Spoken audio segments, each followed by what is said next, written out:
Caution is advised.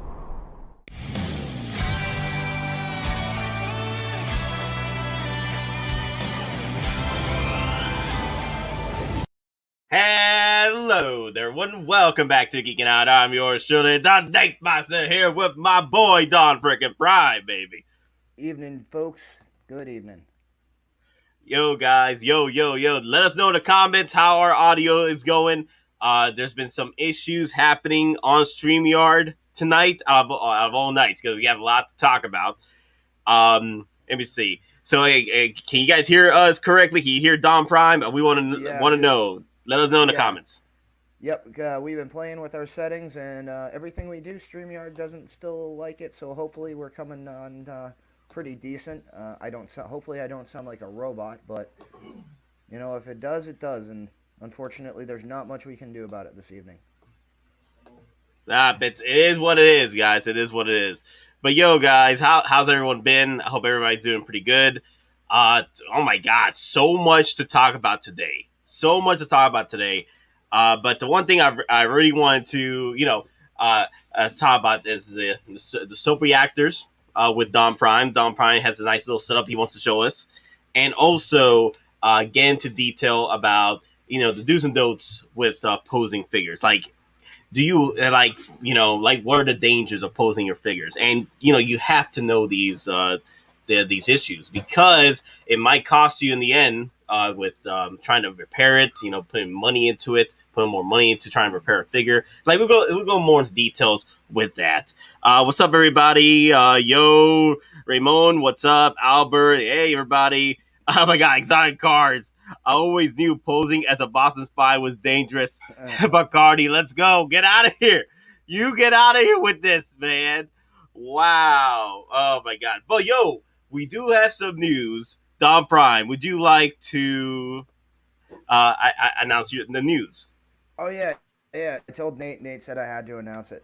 So basically, after it's been 4 months short of 5 years, I'm effectively cancer free. After my chemo and all that checks and stuff.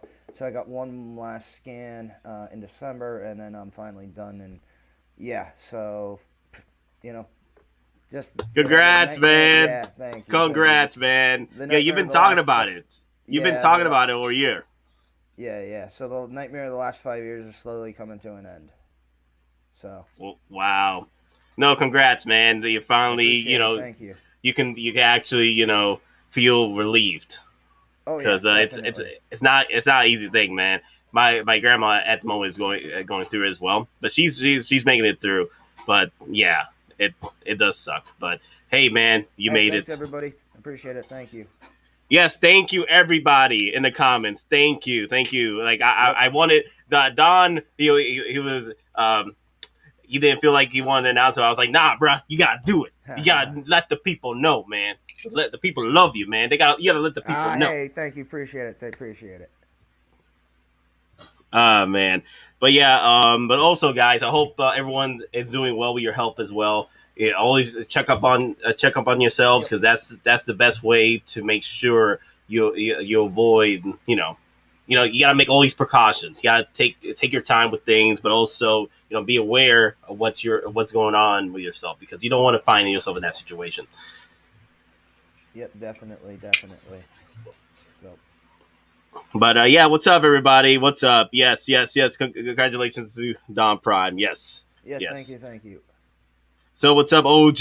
But hey, everybody's coming in. But yeah, guys, the one thing I really want to talk about, yes, my War Machine. Yes, my Neon Tech War Machine right here. This is my boy right here. The thing is, when I purchased it because it was the War Machine, Mark 1. And then I had the Mark 47 reissue over here. But the War Machine Mark 1, like, that's my favorite War Machine of all time. So I had to get this no matter what, even if it's a Neon Tech garbage. Okay, I had to get the War Machine Mark 1. What is it? Definitely. Now I saw the prototypes in person at New York Comic Con in 2019. Now like Nate is saying, the lines on that, they're not tampered on, they're not stamped on, they're painted on, and they're painted on by hand. obviously they're using guides and whatever cutouts, but you can tell it's painted by hand. There are certain points where it's not a full stroke, but like they say, it's the Mark One War Machine, so it's a trade off. Yeah. That's my opinion.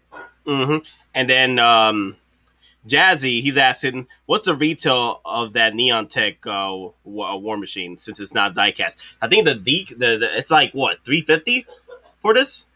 I think it's 350 with.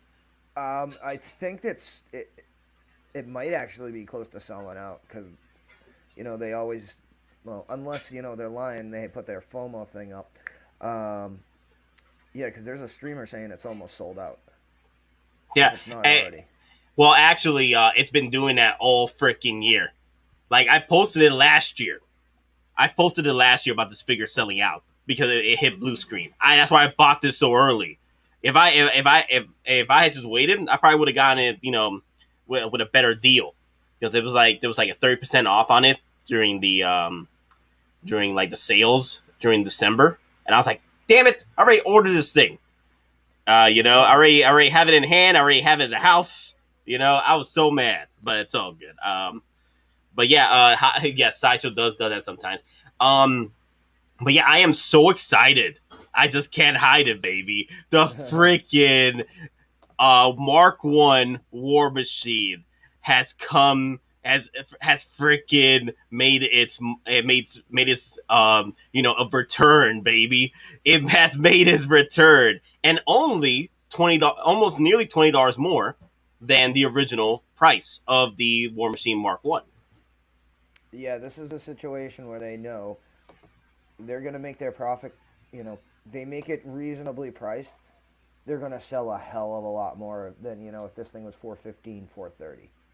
So they're gonna make up on just volume, and they're gonna make bank on this. Oh yeah, like I knew this was coming, man. At some point, this was coming because look what we got between now and towards the beginning of the end of last year, right? Yeah, and we had like so many different reissues from so many different IPs, and then we had so many like it was not only the Batman Dark Knight trilogy reissues, but also we were getting Iron Man 2 reissues with brand new product getting thrown at Iron Man 2 with the Mark V transformation / Stark suit, the race suit, Yeah.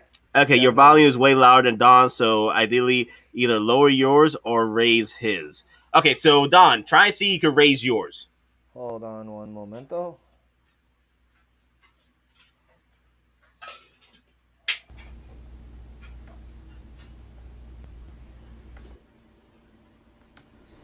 How's that?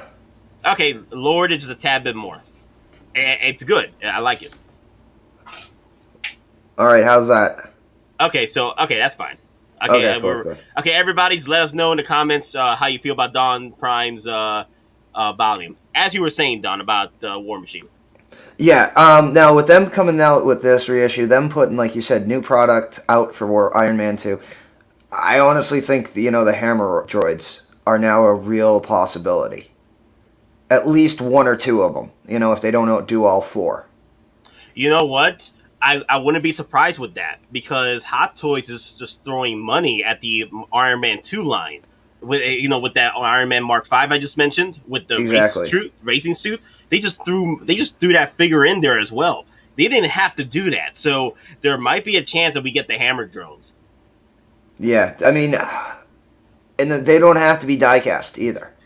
So again, they make them 240, 250. And then you probably get like the Army and the Marine version. Oh, yeah, the Army and Marines, yes. Yeah, something like that. Yeah, and again, I could see a 2-pack. Definitely. Again, they're background characters, especially if they're going to come out with a reissue of Whiplash, the actual armored suit. Because what's the point of, reissuing this if you're not going to reissue, again, Whiplash in his full suit? Now, my issue with the Whiplash full suit, right? If they're gonna reissue that, they have to give us the 2.0 version of that suit. They had to go back and rework everything that was wrong about that suit. I've looked up all the issues with that suit, and they really need to go back. Like, I really don't want a straight up reissue of it. It has to be a 2.0 fixed up version because that was a horrible release, especially with the head sculpt. They couldn't just give us the full on hair, for it either. Come on, they that's the thing I don't think we are gonna get because they know damn well, Hottoys knows damn well they have to work on that suit, and I don't want them to come out with it because I know they're probably gonna come out with it and it's gonna be literally just a straight up reissue with no 2.0 version. I mean, at least Sideshow's given us a 2.0 Grievous. But again, Yeah. they might not think it's worth the money or the investment because again, it's Whiplash. Yeah, it's Whiplash, but they did give us now they give us the Whiplash, from the Reissue track, when they were battling out with the Mark V. That makes sense because they want to bring in the Mark V and that particular figure. They sell both ways, But a lot of people were not happy with the Whiplash 2.0. Yep. I mean, and you can still get the Whiplash 2.0 250 shipped like on Amazon. Yeah. Yeah, you're talking about the one with the racetrack, or you talking about The Toy Fair exclusive, the one from 2019. The one in 2019. Okay, you can still get that. Okay. Yeah. And then Penny just rewound to check the start of the stream. Congrats, Hey, Don. Thank you, brother. Thank you. Yes. Oh my god, exotic cars like dangers of posing Grogu Chin. We'll get into that. I saw the video. I saw the video for Denobi too. That was hilarious. It made sense. Oh my god. But dudes, this War Machine, I'm so excited with this, man, because like I said, like anything Mark 1 War Machine I had to get. I got the Neon Tech right here for that very reason because it was the Mark 1. I also got the Neon Tech Mark 5 as well because that's another one I really wanted to get. Which, speaking of Mark 5, it's going to happen, bro.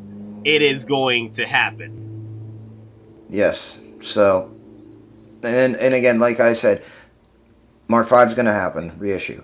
They've already doing the transformation suit. They've already done Whiplash. Hammer droids are just the next evolution of what's coming up. I honestly believe that. Because, see, again, I know that's a background picture, but I honestly think that one or two of those are coming. Yeah, I wouldn't mind them doing that. I wouldn't mind them coming out with the hammer drones. I'd rather have them come out with the hammer drones versus the Whiplash armored. Because I'm not a fan of it. I'm not a fan of what I heard about it. Now, I know some people do have it, but some people are not too crazy for it. But I'd rather have the hammer drones because I want that fight. I want that fight between both the Mark 6 and War Machine against the drones. You know what I mean? Yep, definitely. Yeah, I want the kill box moment. I want to recreate the kill box moment with the hammer drones. Gotcha. Yep. Yeah. And then, okay, go ahead. Oh yeah, I mean, it's almost like with something like that though, you would need a custom diorama based on where you can actually position, like the two of them talking, and just that would be an amazing diorama, where it's almost like the Japanese gardens, and they're you just position them there, and then you get a couple of hammer drones. I mean, even for perspective, you could get the King Arts 1.9 ones, and do perspective shots if it ever came to that. Was there like a third party that did the 1.6? Hammer drones, I don't believe so. Okay. It was only King Arts at 1.9. Okay, so you get the King Arts and you could put him in the background or something. Yeah, potentially. Yeah. Hey, Sean C. Yo, what's up, buddy? What's going on? He's using your quote. Yep. I don't know. It's one of my verbal tics when I'm processing information. No, I got you, man. Now, is it the end of the code groups? Most likely, we're coming to the end with the codes. Yeah, I mean, it's going to be targeted to you in your email, or you have to participate in one of their live streams or one of their events to get, you know, either win in the top couple of spots or just a random computer generated, participation award. Yeah, That's sent to your with email. with the codes, I only usually I got like the extra 50 or extra $100. During the run sometimes if I'm able to make it. But usually most of my codes throughout the year, they're not extra $100. That's like over time within the year. But usually most of my points come from buying these figures. So Yep. So, same way. Now, yeah, like we talked about the other night, I got $40 during the May the 4th event. Now, and again, some people hit every code and they got $75. I don't think Sideshow, especially with the shipping delays, people canceling orders, now then they have to give the NRDs back because of all the delays. Sideshow's feeling the pinch. And this is one way they feel they can mitigate, any potential loss or offset, negligible profit lines, and yet still appear to give, be out for the fans by, randomly giving away codes. mm-hmm. So, dude, we with the War Machine reissue here, guys, we might see more figures coming out from reissues. Like I feel that we have nearly like 12 out of the pre-orders that we have. I think we have about 100 pre-orders within the Hot Toys and Marvel. In between that, 11 of those are freaking reissue pre-orders. Are reissue pre-orders, man. And then if you count the Blurg 2-pack, that's a reissue pre-order right there with the Mandalorian OG. It will be updated, yep. but it's still a reissue. The Nightmare Batman 2-pack reissue pre-order with the old boy Black Suit Superman. It's getting crazy. It is getting crazy, and I do think that Hot Toys I believe, is sort of trying to recoup what they've lost during the pandemic, and also the fact that they are the price of materials are going up, so they need that extra cash flow, that quick extra cash flow, because people out here are trying to buy the original War Machine diecast for $800, and Hot Toys is like, hey, you know what? Let's throw this out there. Let's throw a bait out there. Let's get these collectors coming in to throw the money at us. Yeah, and again, it's when times are tough, you go to your bread and butter. Disney, for example, they're having issues with the parks. So what do? They go for the nostalgia hit. All the rumors are is Star Wars Land is gonna Galaxy's Edge is gonna be rethemed into either original trilogy or Mando. At this point, but Mando is essentially the original trilogy setting. So, and just like McDonald's, Burger King, Taco Bell, they're all bringing back food from the 90s, for nostalgia. Because they're all struggling and they need, sentimental attachment, emotional attachments, to certain people for them to come and go back to their business to buy food. And it's the same thing. They want, again, to make money. They see what this figure is going for. They've already got the moldings done. They've already got the engineering done. So they just need to fire up the factory, clean off the old molds, and start production. So this is probably a figure. They're probably going to 80% is already paid for R&D costs. So it's only a 20% hit for each figure out of them, rather than 60 to 70 when you count initial R&D costs. Mm-hmm. And then they also fact that Hot Toys sees more of a gain with the new guard of collectors coming in with the disposable incomes. They could drop easy money on these figures, especially the ones they missed out on, as versus the old guard of collectors that are like being more conservative about what they're purchasing. And it sucks, though. It sucks. You're catering to the new guard versus the old guard, and it sucks. I know it sucks, but Hot Toys, I think at this point sees more dollar signs than being more catering to a certain avenue of collectors. Exactly. like you said, they're catering to the new money. Because again, they get this, then they're going to get the Mark V, then they're going to get any other Iron Man figures. Then it's yeah. I mean, they're basically drug dealers, and this is basically them bringing back an old fan favorite flavor, and trying to get the new people hooked as well as the old that miss it.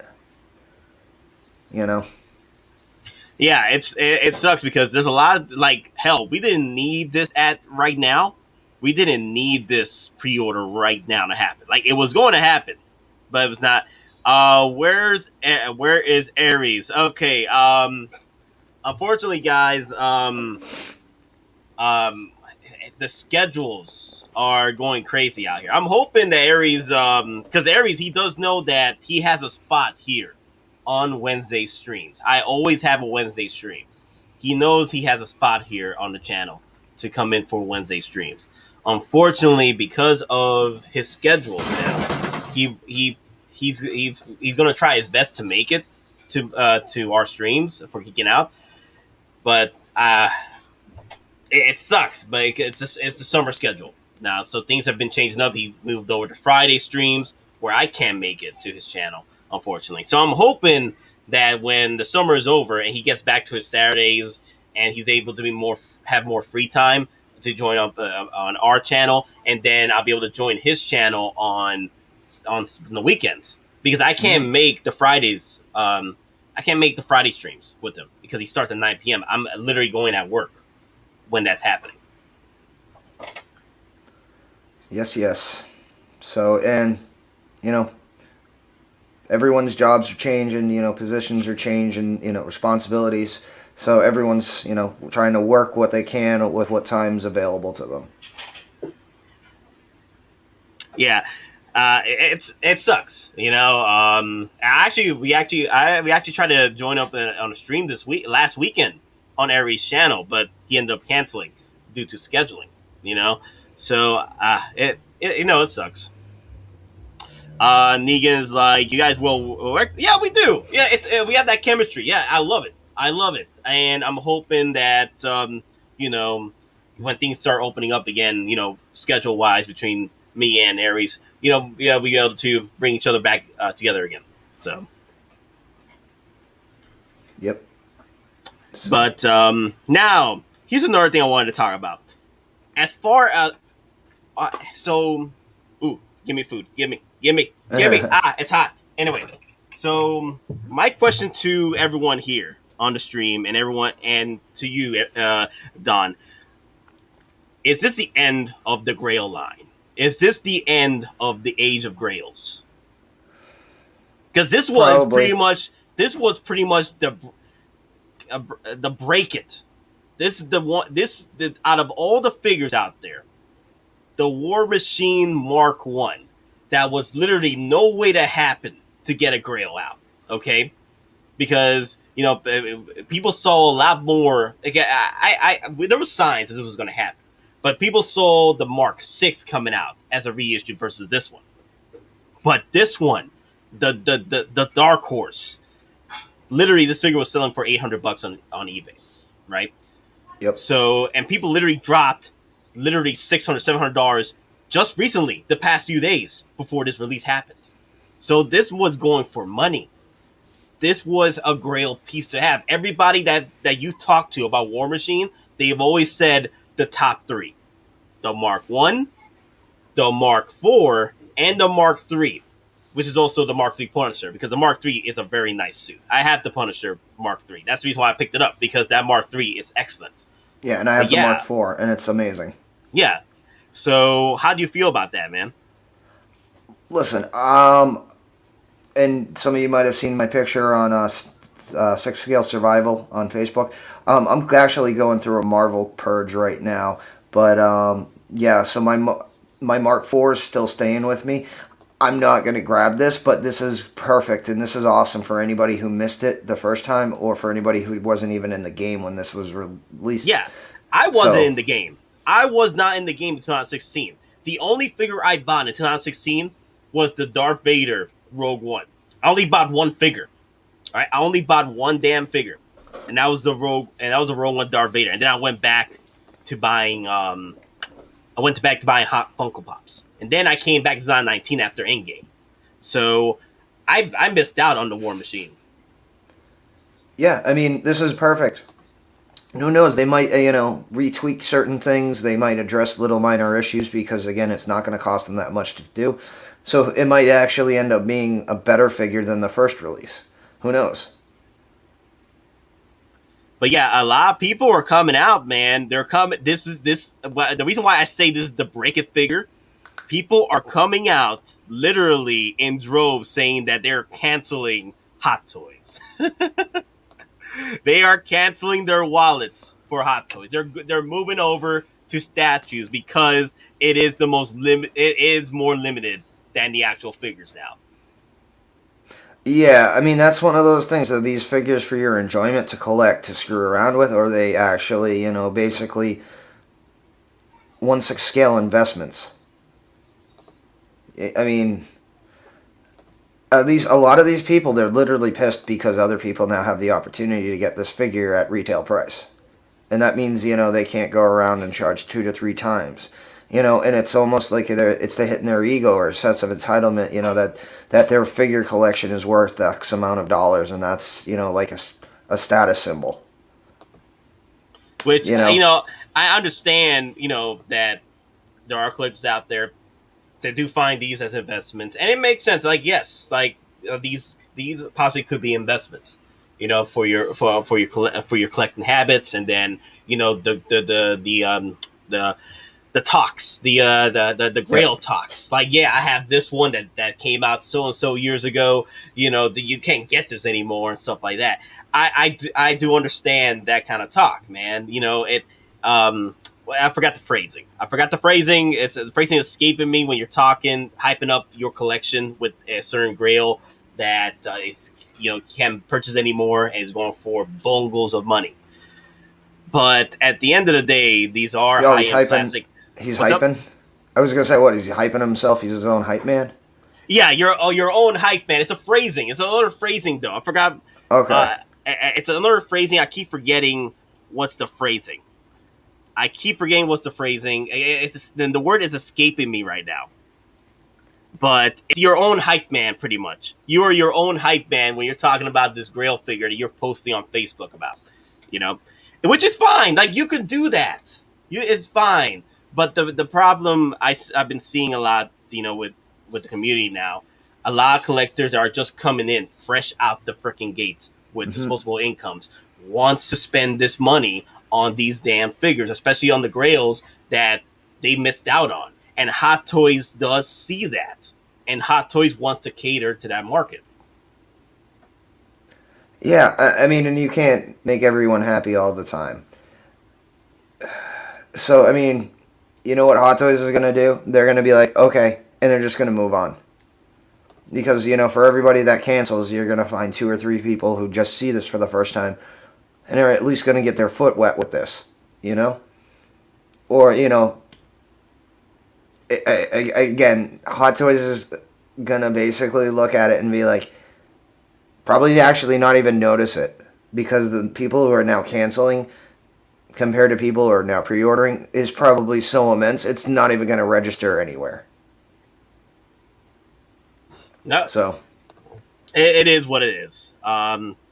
But yeah, a lot of people in the comment sections on this the Hot Toy post on the War Machine. You go through it. A whole bunch of people are literally just saying that, okay, I'm selling my Hot Toy collection. I'm out of this game. You Hot Toys, you used to be about limited edition figures, and now look what you become. A former shadow of yourself. So yeah, people are just leaving now, and they're moving over to statues. Easy, he's in that boat, but the thing is, he's not in a boat where these collectors and investments is more like he wants to see more. What's the word I'm looking for? Innovation. But you're not doing any innovation if you keep going back. I understand that. I understand you keep taking your steps back forward and doing reissues all the time, and not doing anything innovative, and you still got figures that have not come out yet. Now I understand why people are mad about that.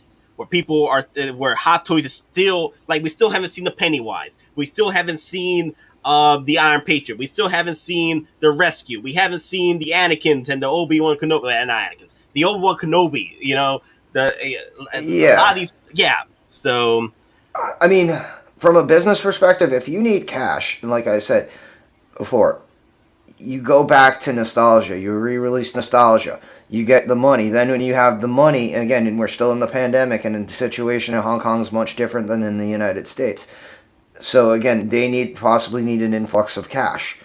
Well, this sells well. They get enough pre-orders. Then they can actually take that money and start innovating on the next figure, which they couldn't do there until you they had go. a certain Bespin, amount of Luke, and money. Han. Yes, Yeah. Bespin, Luke, and Han, right there. Where is that? Like, I get the hate. I get the anger where it comes to these figures that are still in pre-orders that still haven't been announced yet for release, official release. You know, and you're still putting out more pre. I feel that Hottoys, you can do all the reissues you want. I don't care. Like, I'll hop on it. I'll give you the money, but I want what you announced 2 years ago to come out finally. And I understand we had the pandemic. I understand that, but just slow down with the pre-orders. Slow down with the pre-orders. Okay, give us what we want from 2 years ago. And I understand why collectors are mad about that because it's been 2 years with these pre-orders.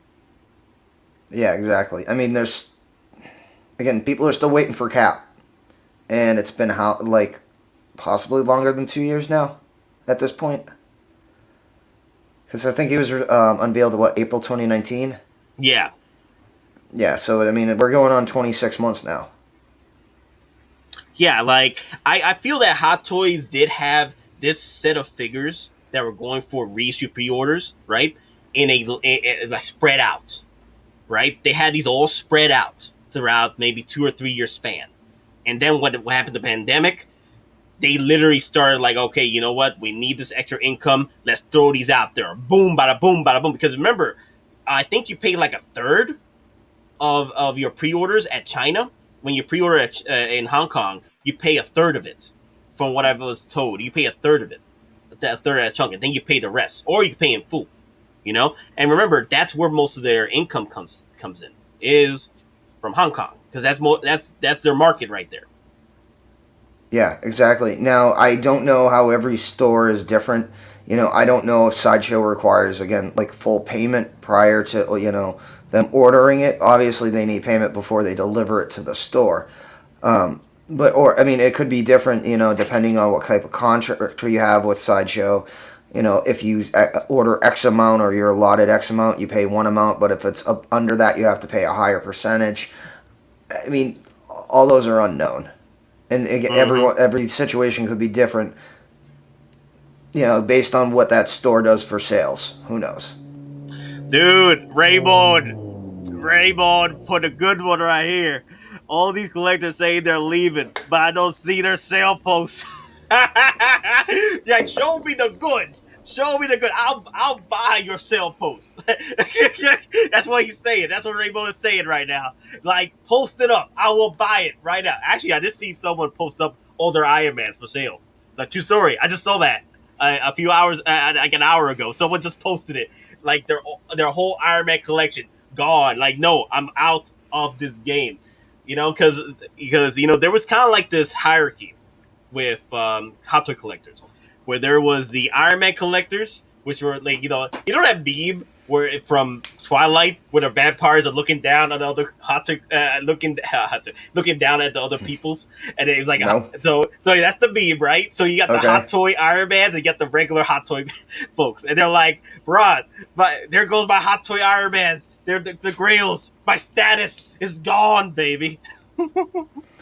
Yeah. I mean, I'll be honest. I'm selling what some people might think might be a Braille, and you'll see it, in a hopefully a few minutes or so when we talking about the Soap Reactor.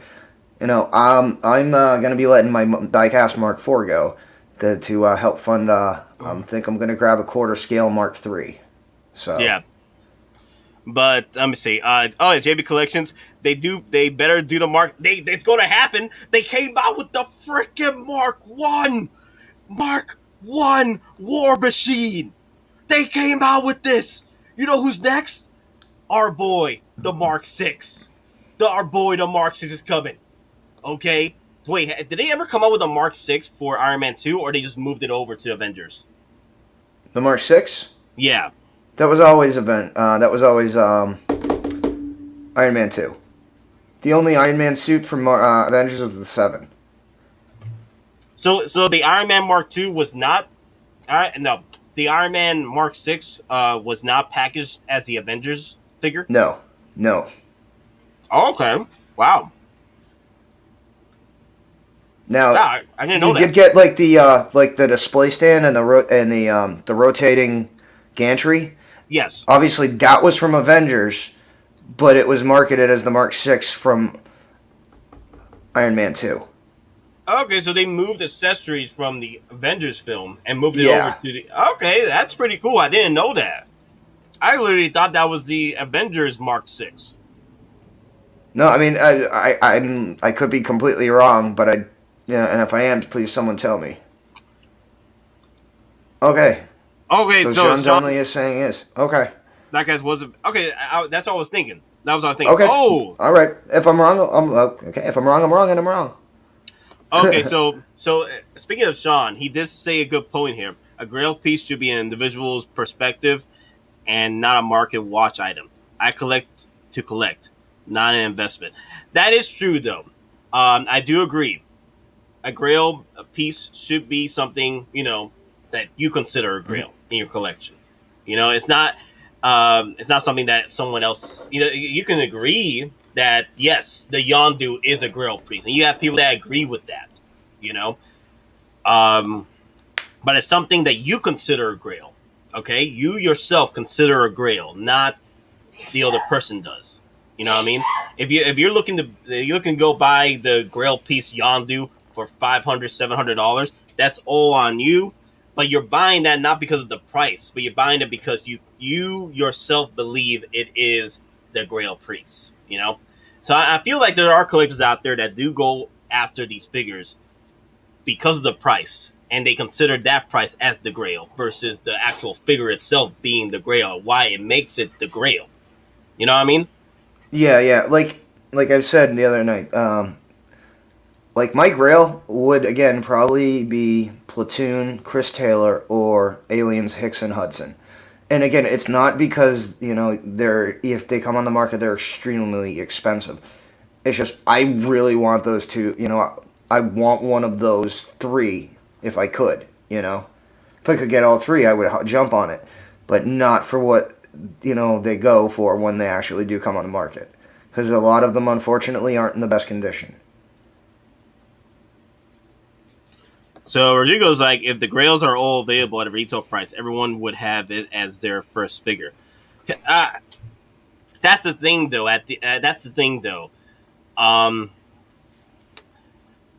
You, like I said before, if you yourself consider that figure as a Grail, like let's say, for example, like I said again, the Yondu. Like let's say Yondu was just retail, right? Right now for retail price. Like that's another thing, though. That's another thing to consider. Would you still consider a figure that's easily available as a Grail? So at the end of the day, it's not a Grail. To be honest, a Grail it contradicts what a Grail means or the definition of a Grail, right? Mm-hmm. So at the end of the day, is that a personal Grail? That would be a personal Grail to you versus being a Grail all around. But here's the thing, though. Hottoys is not in the business for Grail games anymore. Back then, yes, for the hype talk and word of mouth. Because this figure is a Grail. Like literally, they reissued the Hulkbuster. Yeah, I mean, they reissued the Hulkbuster that was going for $4,000 on eBay. You know how many? For me as a collector, my first pre-order before the EndGame was the Hulkbuster because I just wanted to get the Hulkbuster. It was my start, but the whole thing with the EndGame film put me at the point where I wanted to get more of these figures, right? Because of that freaking movie did it for me. But the Hulkbuster got me into the door. Exactly. Yeah, I mean, I'm just reading a lot. What is the secret of the Grail? Who does it serve? Oh God. Who does? No, I mean, are we dating ourselves because we knew what that line is? Are we like old now? You have chosen wisely. Oh, oh God, that's funny. Your mom's a whole great Gabe. Shut up, Gabe. Okay. Well, she could be my mom. He's like, dude, Hulkbuster. You're my mom. You're my mom. Yes, that's my mom. That's my mommy grill right there. Because isn't the Hulkbuster? It's under Friday's computer system. Not Friday. It was what was the name of the Hulkbuster's AI system? When in Avengers: Age of Ultron, it was under a different. I don't remember. Right? I don't even remember if it talked to him. No, it wasn't an AI. It was like a category. It was under a category for. I forgot the name. It was because it wasn't that important. Yeah. I forgot the name. I know it was under a different name, the Hulkbuster. Like it wasn't called the Hulkbuster, when he first launched it. It was something else. Veronica. Veronica! There you go. Yeah, the Veronica system. Yeah, it was like Veronica. There you go. Yes, it is Veronica. Yes. It's been a while. My personal grail is G&D Studios, TDKR, Catwoman, and Hathaway. I think that's that 1/3 one. That looks like promo shots. Yeah. Yeah. So right now we are in a situation where Hot Toy collectors, the old guards, are considering leaving the Hot Toy game because there's no Grail status anymore. If Hot Toy just keeps re-releasing these Grails, for retail price, then if everybody has it, then it's not a Grail anymore. Yeah, and again, these aren't collector cars. These aren't fine wines. They're toys. Thus, Hot Toys. Yes, they might have a collectible label in them. Just means that they're fancier and they cost you more money. I mean, the only, as far as we can know, confirmed ever could technically by actual production number of a variant or specific figure to actually be called a Grail that we know exist is the Iron Man Mark 50, the HK Bank special exclusive. Because they made 50 of them, and the requirements were insane. Like in the Hong Kong Bank, you had to have X amount of hundreds of thousands of dollars in initial deposit in U.S. funds. Had to last for so long. You had to have a credit card. They made 50 of them, and there's one on sale on eBay. It's going for $5,000. Now, whether actually anybody's going to pay that, who knows? But it does come with a different hologram. A green one, it comes with a different base. But again, if you're talking about Grail by specific number, that's the only confirmed release that they've actually admitted to.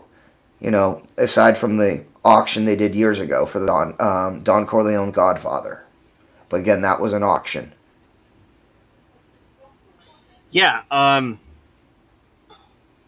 So Rodrigo, he made a good point. It's not a Grail if everyone has one. If by definition, by Grail, if everyone has one, it's not a Grail anymore. Like if Hot Toys keeps reissuing these figures. Here's the thing, though. I'm not collecting for Grails, though. That's the thing. I think the new guard of collectors that are coming in, they're not collecting for Grails anymore, and that's why Hot Toys is switching out their ways of putting out these figures. Like hell, we haven't had the current pre-order line that turned into add to carts that are in stock right now. The current in stock figures are still in stock, so they're not selling out anymore. There's more batches coming out, from Hot Toys, right? And hell, we got nearly 20,000 deluxe Mandos that got pre-ordered here in the States. They didn't cut that off. They kept coming out with batches. So it's like like I think the freaking the signs were there. Like Hot Toys is not in the game for grails anymore, and they don't care about what's limited. They only care about the dollar signs. Yep. I mean, they're a business. I mean,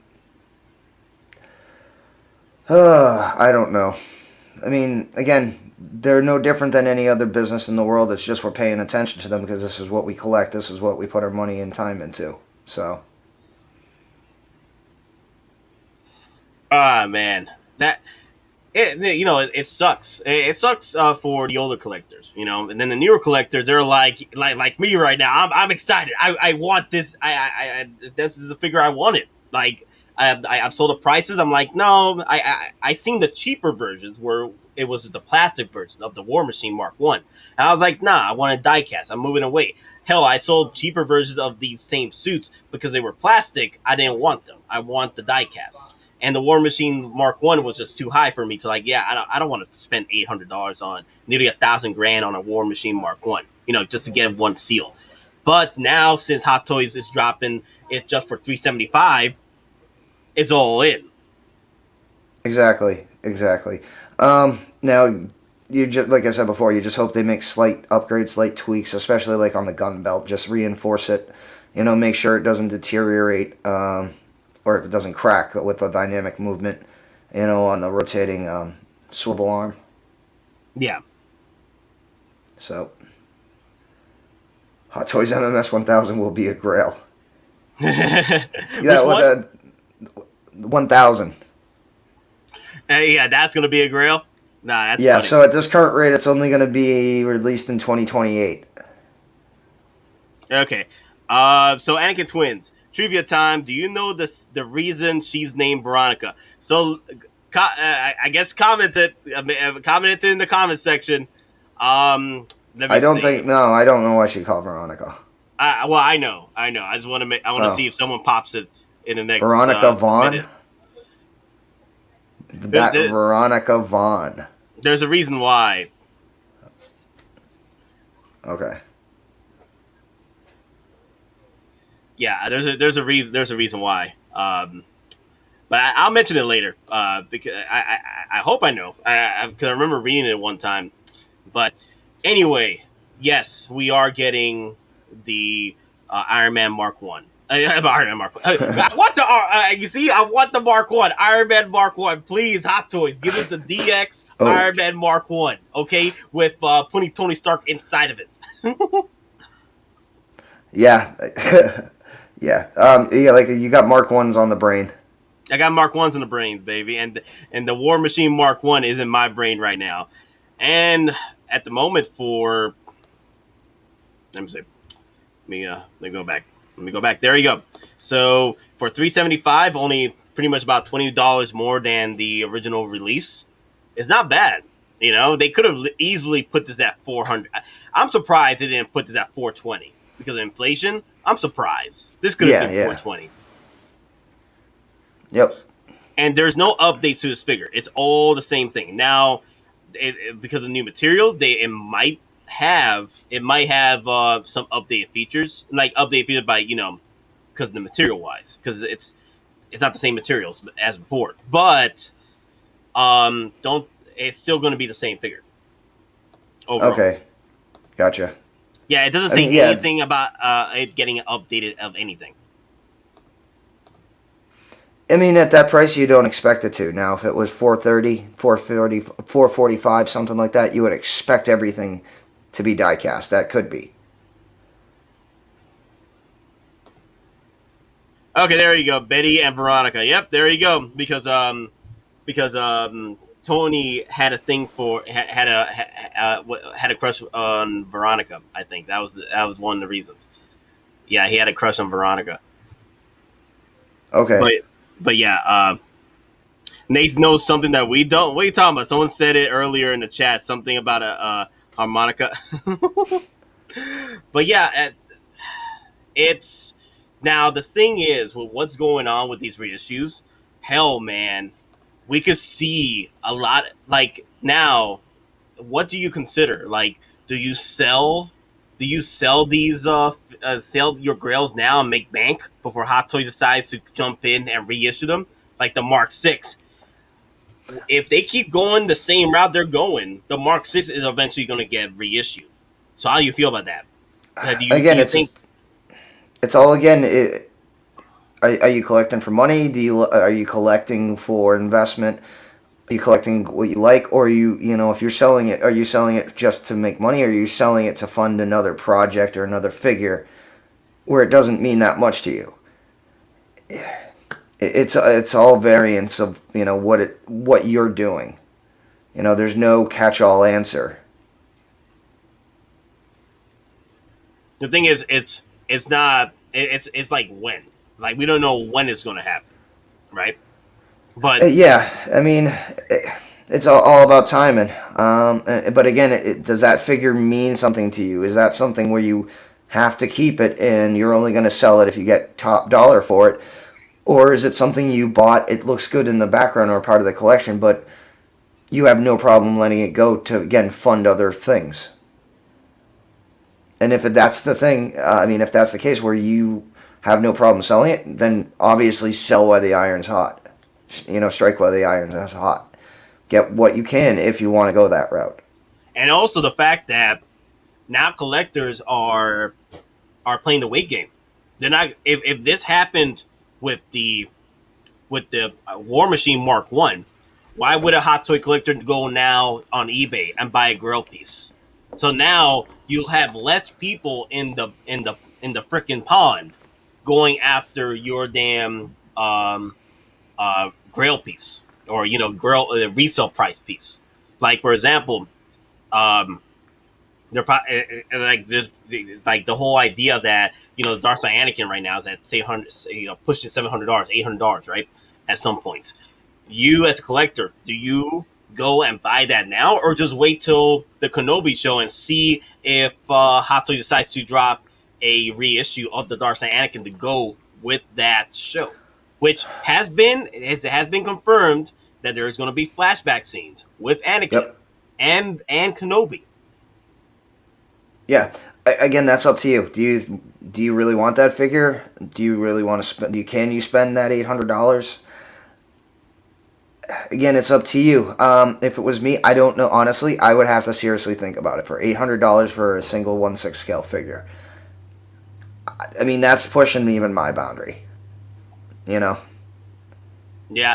As for me, if I didn't have no connection to it, because my Dark Side Anakin, I have connection to it. Okay, I have a connection to that figure, so I'm not going to sell it. Okay, but if I didn't have any connection to it and I wanted to get the armored Anakin, which I am getting the Jedi Knight Anakin from the Clone Wars series. I am getting that, but I love that Anakin figure. Okay, like I love it. Like I don't love it because it's a Grail. I love it because it's an awesome piece. Yeah, it's an awesome piece. Okay, so that's where you gotta look at it. Do you love the figure because it's a Grail, or you love it because it is an awesome piece? That's where, if you love it for a Grail, then how long are you gonna love it for a Grail? That are you loving it for a Grail because it is a high end piece that no one can get, or it's limited, and it's very limited. It's a Sideshow exclusive, and it's a Toy Fair exclusive. And the thing is, no one bought this figure either, so it's out there in the wild. It's out there in the wild. Not many pre-orders went into this damn figure, right? So yeah, hell, like the batches that came out with this figure, they had to pull them out from the cons and move them over to the Sideshow warehouse because they didn't sell enough. So they had to keep it. You know what I mean? You know what I'm saying? It's crazy about that figure, and it sat around at Sideshow for like freaking years. Yep. It was like Rick Harrison, from Pawn Stars. It's like, yeah, even storing this is costing me money. Storage is moving me money. It's just, you can imagine Sideshow pulling that. It's like, are you kidding me? We have to move these and hire trucks and yeah. Yeah, I love it because it was an awesome piece. I'll never look at Marcus other than Aries channel. Well, that's true. Like you like to see how much they're going for because you want to sell. Maybe you want to sell them later for maybe. Hey, you know what? I want to sell this piece not because because of budgetary reasons, but you probably want to sell it to help you pay for another figure, that you want to get, or pay a new collection out. You see what I'm saying? With an $800 price tag, you could buy a lot of Hot Toys with that.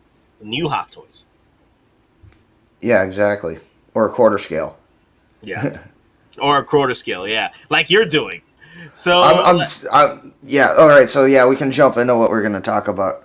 the Soap Reactors. Tell me what you're doing, bro. Tell me what Alrighty. Alrighty, so ladies and gentlemen, let me pull some stuff up. Okay. So, what we have right here, this is a soap reactor. This is essentially a power hub that feeds into hard wire batteries. I have the two main types of Hot Toys batteries that are used.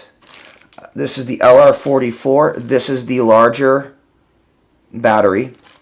And then I have the LR521, which is the smaller battery. Now these install into the battery ports of any Hot Toys figure or any other type of figure that uses those type of batteries. You install them just like a battery. The only thing is, once you install them, you put the cover port on, you screw the screw back in, and you're done. You never have to worry about leakage. You never have to worry about breakage or corrosion. These are literally hardwired batteries that go to the main power unit. Now you actually have a multitude of ways for this to be powered. You can run it by a remote control. You can turn it on. There's a specific sensor pack, different ways to turn it on, and you can turn things on and off by sensor. I have this just on standard on-off. Now, you can plug it into a wall socket or wall plug that's attached to a light switch.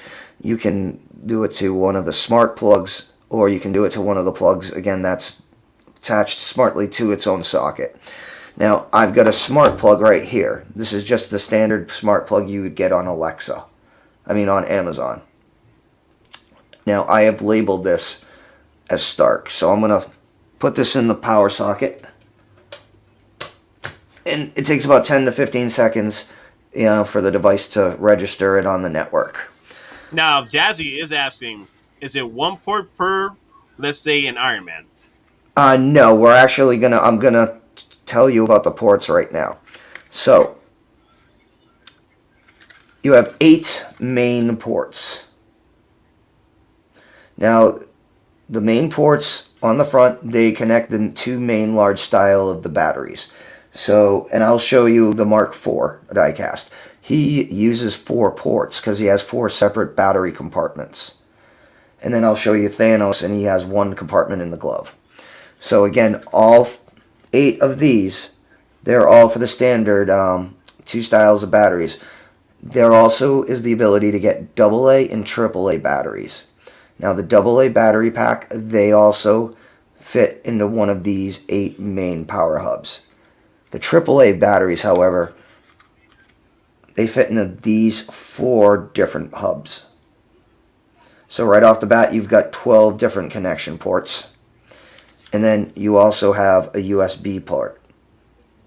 Now you can actually plug and connect 2 of these off of one main channel with a USB connection port. It's a USB wire that feeds directly into the power in switch. So what I'm going to do is right now, I'm just going to plug this on, and it's going to go into the smart plug. Alright, so, and then you can see right now, it'll power up. Alexa, turn Stark on. Alright, and you'll see it just turned on with the power indicator right here. Oh, wow. By the way, Alexa, stop. Alright, so right off the bat, alright, Alexa, turn Stark off.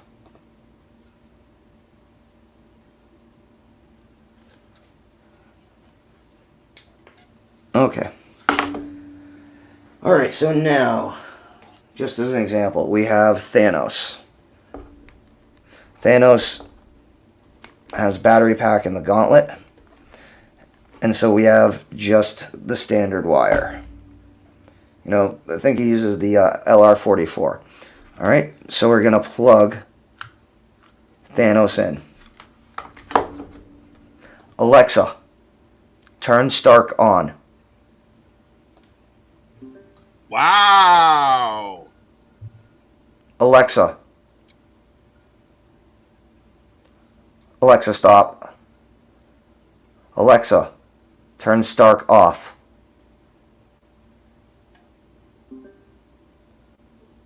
Yep. So again, I have smart plugs. They're all coded to my device. I've built routines. I've done all sorts of stuff. And again, this is just a single wire figure. I'm not quite sure. Alexa, stop. Yeah, again, it's just a little difficult trying to do that. Oh, and by the way, if you don't know, if you have one of these devices from Amazon, just learn about their sidewalk and turn it off. It's basically going to network every one of these devices into a giant listening post. So again, I would just research Amazon Sidewalk and turn it off in your Alexa app. All right, and then we have... Oh, what was that? Yep. So, who do we got? We got the Diecast Mark IV. Nice. All right, so he actually, and I will show you this, he has 4 ports. So again, he has helmet, the arms, which are actually in the biceps, and then the back, which covers the chest, RT, in the blue secondary lighting. So, it's a situation you have, bring him up and put him on his stand just to be safe. And again, if you get one of these, make sure you secure your wires the best way possible so they stay in one area and they don't get damaged. Just for tonight's example, I have them loose. Alright, so I'll throw these bad boys in. Yeah, Rodney was asking, what are you going to do about all those wires? He was asking about that. Clean them up. You hide them. I use little zip ties. You know, clean them up. Again, you can then use another zip tie and run it in the back. Again, with any of these, you're going to have to find ways to hide the wires. It's not that difficult. You'll just need, you know, like display pieces, display effect pieces. I mean, it's one of those things you got to work it a little bit, again, because it doesn't matter, you know, what you figure you're putting in it, you're always going to have to hide the wire. Alright, so right now we have the Mark IV. Alexa, turn Stark on. Wow! Yep. I'm not quite sure how to help you with that. Alexa, Stark off. That's pretty cool, man. Yeah, so now again, you can get these at a couple of different places. One specifically, it's called Soap Studio. They're in Hong Kong. Now they're the actual manufacturers of the device, and you can get the wires there, as well as, you know, different power supplies. Again, if you're in Europe or if you're in the US. I'll be honest, I went on to Soap Studio tonight to get to basically pre-buy some more wires and batteries for a quarter scale figure. They're sold out right now. However, Toys Wonderland actually now carries everything related to Soap Reactors. They carry the reactor, the base unit. They also have a kit that includes the wires to do one Iron Man figure. 3 of the 516 wires and 1 of the LR44. Because again, in the standard Iron Man, usually it's an LR44 in the back to do the chest and secondary lighting. Yep, like Rodrigo, he just went and bought some. Okay, so why is Soap Reactors better than competition? I mean, if you're talking about like the custom made kits, not hampering on anybody's skills, but if they're charging you $80 to basically power one figure, I mean, if that's your one figure and you want it so you can power it from your iPhone or whatever, yeah, go right for it. But if you have a collection, this is your best bang for your buck. Now, granted, you're going to have to buy each soap reactor, and then you're going to have to buy the wires. Even if you buy the pack with the 4 wires, you want to do a second figure, you're going to need to buy at least 4 more wires. A kit is going to run you about $90 for the reactor and the 4 wires. Again, then you're going to need to buy the power hub, the power wire, and then if you're going to get AA or AAA batteries, if you're going to daisy chain them, you got to get the USB power connection hub. Or like what I do, I currently have multiple soap reactors currently hooked up onto one, power channel, and you get an adapter. It's a 5.5 millimeter times 2.1 millimeter. It's a DC power extension adapter, and it's 1 male to 2 females, or one male to 3 female, or so many. But as long as you do that and use the adapter, you can power up to 4. How many figures can you light up with one soap? Technically, if they're all single battery figures, you could do 8 and 4 display bases. Okay. The display bases use AAA batteries. Okay, so to answer freaking exotic cars, I've eaten this freaking pizza type of meatball sub type. I don't know what Papa John's doing. My fam just gave me this because I was hungry, so I started eating it. Okay, so just chill out. Okay, I need to eat, man. They need okay, to so grow. for the reactors, the main site is Soap Studio. Just let you know, you need to have your translate software on because they are in Hong Kong. Again, they're the actual company that manufactures them. And the funny thing is they actually have like a 1/12 Warner Brothers scale license to do Dark Knight stuff as well. So they're a legitimate collector's company. And secondly, Toys Wonderland actually has all the stuff in there as well, to include the wires. Because one thing with Soap Studios, every once in a while they actually sell out of the power wires. And then you have to wait for them to get a restock. I found the prices at Toys Wonderland actually were cheaper for the prices from the Soap Studio themselves, Now, a quick thing, Don. Rob was asking, how long do you leave them on? Would you be worried about blowing out the LEDs? No. I've had these on like every stream we've done. I'll leave these on sometimes, when I'm in here working on other stuff. Again, these are all regulated, resistors. I mean, this is a power hub, so it's going to regulate the power. So I'm not worried about them at all. Okay, so Gilbert, he's also asking the time consumption. How long did it take you to do this to one figure? About the time it would take you to put the batteries in? You got to do the same thing. You got to, the only difference with these is you got to make sure the plus sign is on the spring, I think. But basically, it's one of those things you have to ensure the right side is on the right connection, just like with the batteries. Now, these also come with spacers because, for whatever reason, sometime just the main part, depending on if you get it, what wire version you get, just the main part will be enough, and then other times you have to use the included adapter, to basically connect the circuit and make it longer to fill in each battery section. But I mean, once they're installed and you test them, again, you put the port back on, you screw it in, and you're done. It's impressive work, man. I don't know about I'll be doing it but it's something that if a collector definitely wants to up their quality of their lighting, yeah, it's something they can jump on. Oh yeah, I mean, and you can control, like I said, display bases. I have just with AAA batteries. I've got the Han Solo and Stormtrooper. I have that background lit up. I've got Han and Carbonite. That's all lit up through AAA batteries through one of my Star Wars soap reactors. Hold on one second, Alexa. office off. And then the cool thing is, though, you can play around, and I'll show you. If you have the soap reactors, you have the smart plugs, and then you have the device. You can actually do routines.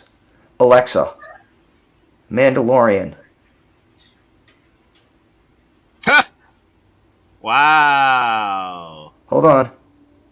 And then the device will actually start playing the theme song. I don't know if you can hear it, but yeah, I mean, this gives you a lot of potential. You can play a lot with Alexa stop, Alexa office on, Alexa, the grid.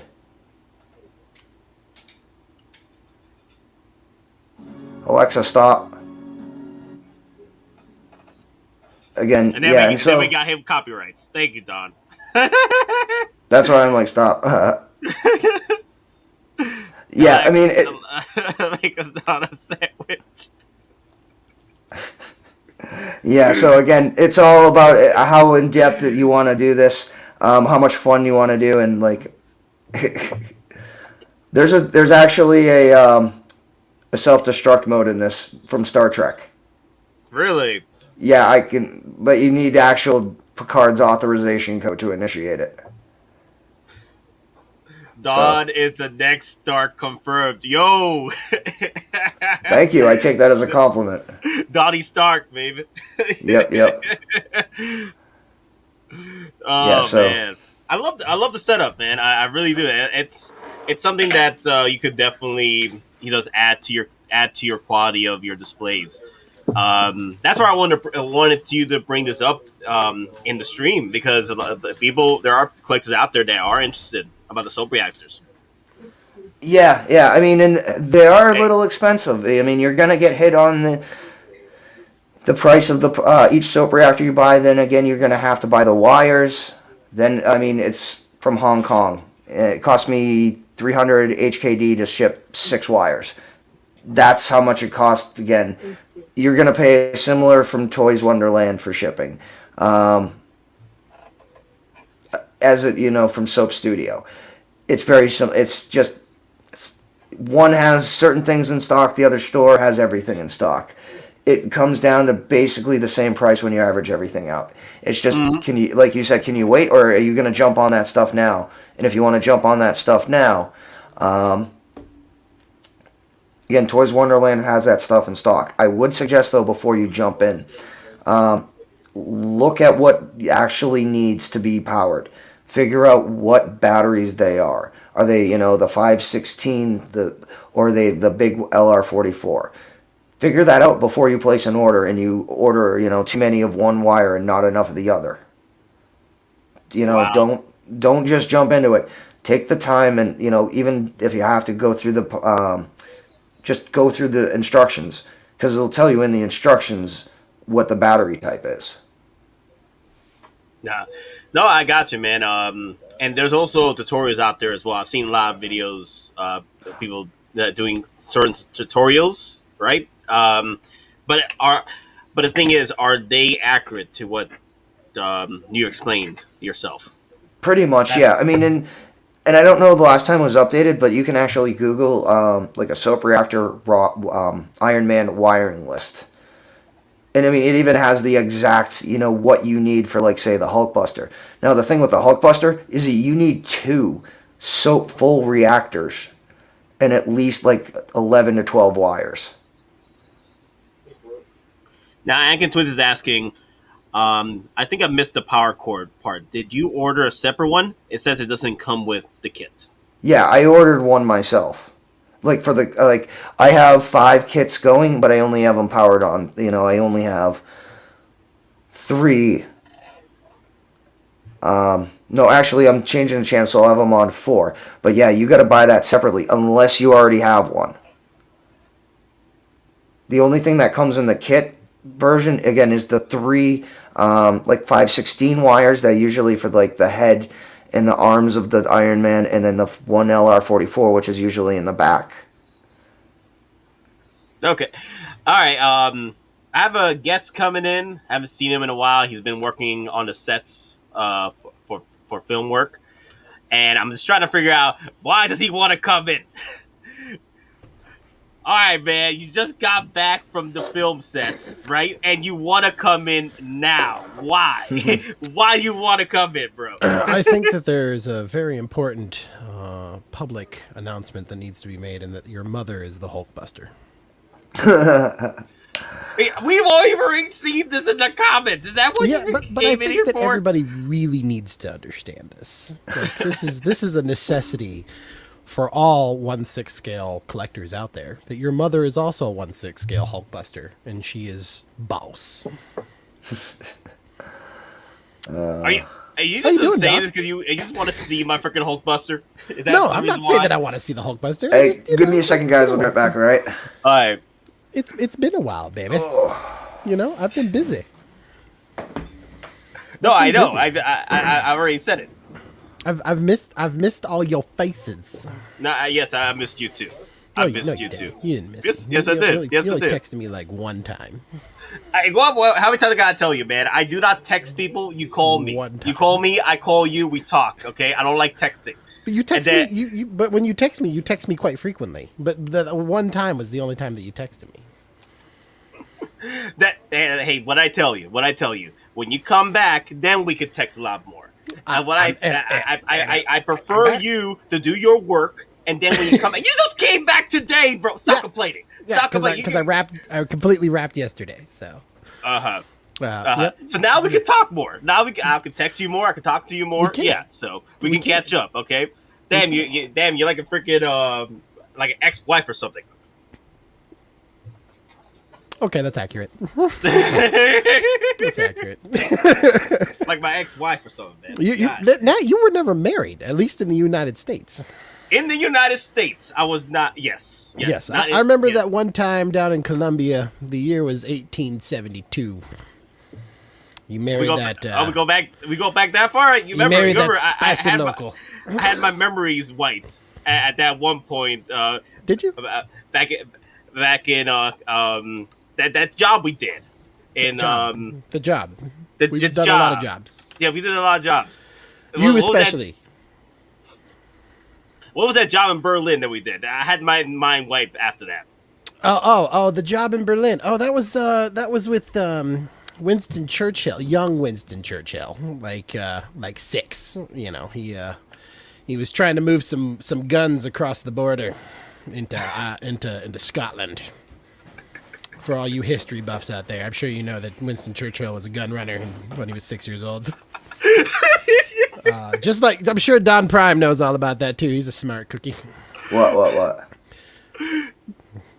Yep. Okay. So he's already understanding. He's already understanding. Yeah, he's already down. He gets where Winston Churchill cut his stuff. You know, where he was a diamond in the rough back at the age of 6. Yep. And then after that, Nat got married to his 5th wife, if I remember correctly. 5th wife, God, dude. Yep. Get me away from the married game, man. After 5 times, damn. Hey man, you're the one who's playing around. Okay, can't hate you. Can't hate you. Yeah. You can't handle the game. Don't play. Okay. How you doing, Don? I missed you, buddy. Good. Yourself? I am glad to be finished up with the Amazon production that I was on. So that was a fun. Was it 35 days plus load in and load out of all of our lighting equipment? So yeah, it's cool. It was a journey. It was a journey for sure. But one where I was pretty much working nights and doing 10 to 12-hour shifts. So it's just work and then back home and sleep. And then after it's all done, it's like, yeah, I'm free. I can do other stuff. I can go on the tube of views and bug Nat now. Nice. Yeah. Now you can bug me now. Let me guess. You had to sign an NDA. I mean, technically in our contract there is an NDA while we're shooting. So like I can't take pictures of certain people and certain things, and then post them on the interwebs. But Okay. yeah. But since Is it? Can I ask? Is it like related to anything that's currently on Amazon now? No. In Okay. fact, so there was. I'm trying to go through the NDA in my head and wonder if I can talk about. I'll just come right out. Like for anybody who's seen Without Remorse on No. Amazon with Michael B. Jordan. Yeah. Like the no. end. Spoilers. Turn it off right now. It's been out for a decent amount of time. So, anybody ever play Rainbow Six from Tom Clancy? Read the Rainbow Six books? Yeah. Yeah. I didn't really read too many of the books, but I did. Yeah, well, Rainbow Six is the group he's starting at the end in the credits when he says, I'm going to run a covert unit, a UK, US, and other select NATO assets. Oh. And he's like, yeah, I'm going to codename it Rainbow. Yeah, he's John Clark. He runs Rainbow Six. That's also going to tie into Jack Ryan. Because, again, if you've ever read the actual, any of the other books, Clark assists Ryan, and Clark works for Greer. Wow, that's pretty cool. Oh, okay. I mean, I do like the Jack Ryan series of, at least. Yeah, so it's they're actually building like a Tom Clancy universe. Wow, that's gonna be interesting. Now, quick thing. Anakin Twins did ask Gabe, what do you work on? What do you work on? Well, as a in the film union, I'm a IOTC member. Which is one of the branches, I guess you could say, of film workers besides the DGA, which is the Directors Guild of America, and the PGA, Producers Guild of America, the Cinematographers Guild. There's a lot of different guilds and unions, but I'm with 479 local in Atlanta, and I am a on-set electrician or a set lighting technician. So I go into a set and I pretty much run electricity to whomever needs it, and I set up the lights and point them where they need to go so that the cameras can see the actors in the settings and everything in the glorious styles and traditions of film and television. Outside of that, I was going to say in the sense of when filming starts, you have the ultimate power. I do. In fact, one of our set electricians sent a meme out that was pretty much just asking, why aren't set electricians called Power Rangers? Which I thought was appropriate because, and I think I can say this, one of our actors was R.J. Seiler, who played the newest Power Rangers, the Blue Ranger. Okay. Really? Yeah. Wow. So it was fun to work with him. He was a fun chap. Very interesting character. Besides the character he was playing, his actual personality was quite interesting. I see him a lot as like more of like a Chris Tucker kind of guy. You can definitely feel the comedic side of him, and his improvisation really comes out a lot and tries to make it fun and silly. I think if he has a really good director, like somebody who could really push his emotional boundaries as far as bringing out characters, I think he could be a really good actor overall if they have the right director. As well as like a few of the other actors that were on that set. It's like, geez, they can act. I really feel like they need more to push it out. Outside of the union stuff, though, Nat knows this. I am an independent producer and director, and we are currently working on a few projects. So Nat knows one of them. Well, at least he should. And if he doesn't, I'm going to slap his face. What are you talking about? I brought you into to this project. So I started Miniature Heroes back in the year 1905. Well, Nate has Nate already has my audio for one of the episodes. I heard that you are going to be. Who are you playing? Strange. Are you trying out our Strange? Is that one of the? Yeah, Nate's already got my audio. Oh. Well, put it for the second episode. So we're still working on. For third episode. Yeah. No. The second episode. That's episode 2. So, and that's episode 2 is Swarm Chan, I think. Yeah. Yeah. And that's the Vader Anakin bit. Oh yeah. Yeah. Okay, yeah, that's number 2. Okay, yeah, So- I've read all of them and I'm getting them all stuck in my head. I've got That's all okay. 8 of That's them. okay. You're in 1, 2, 3, episode 2, episode 3, episode 6 and 7.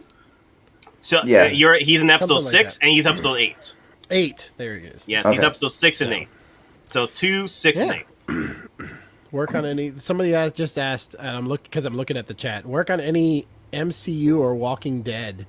Yes, I have worked on some Marvel films.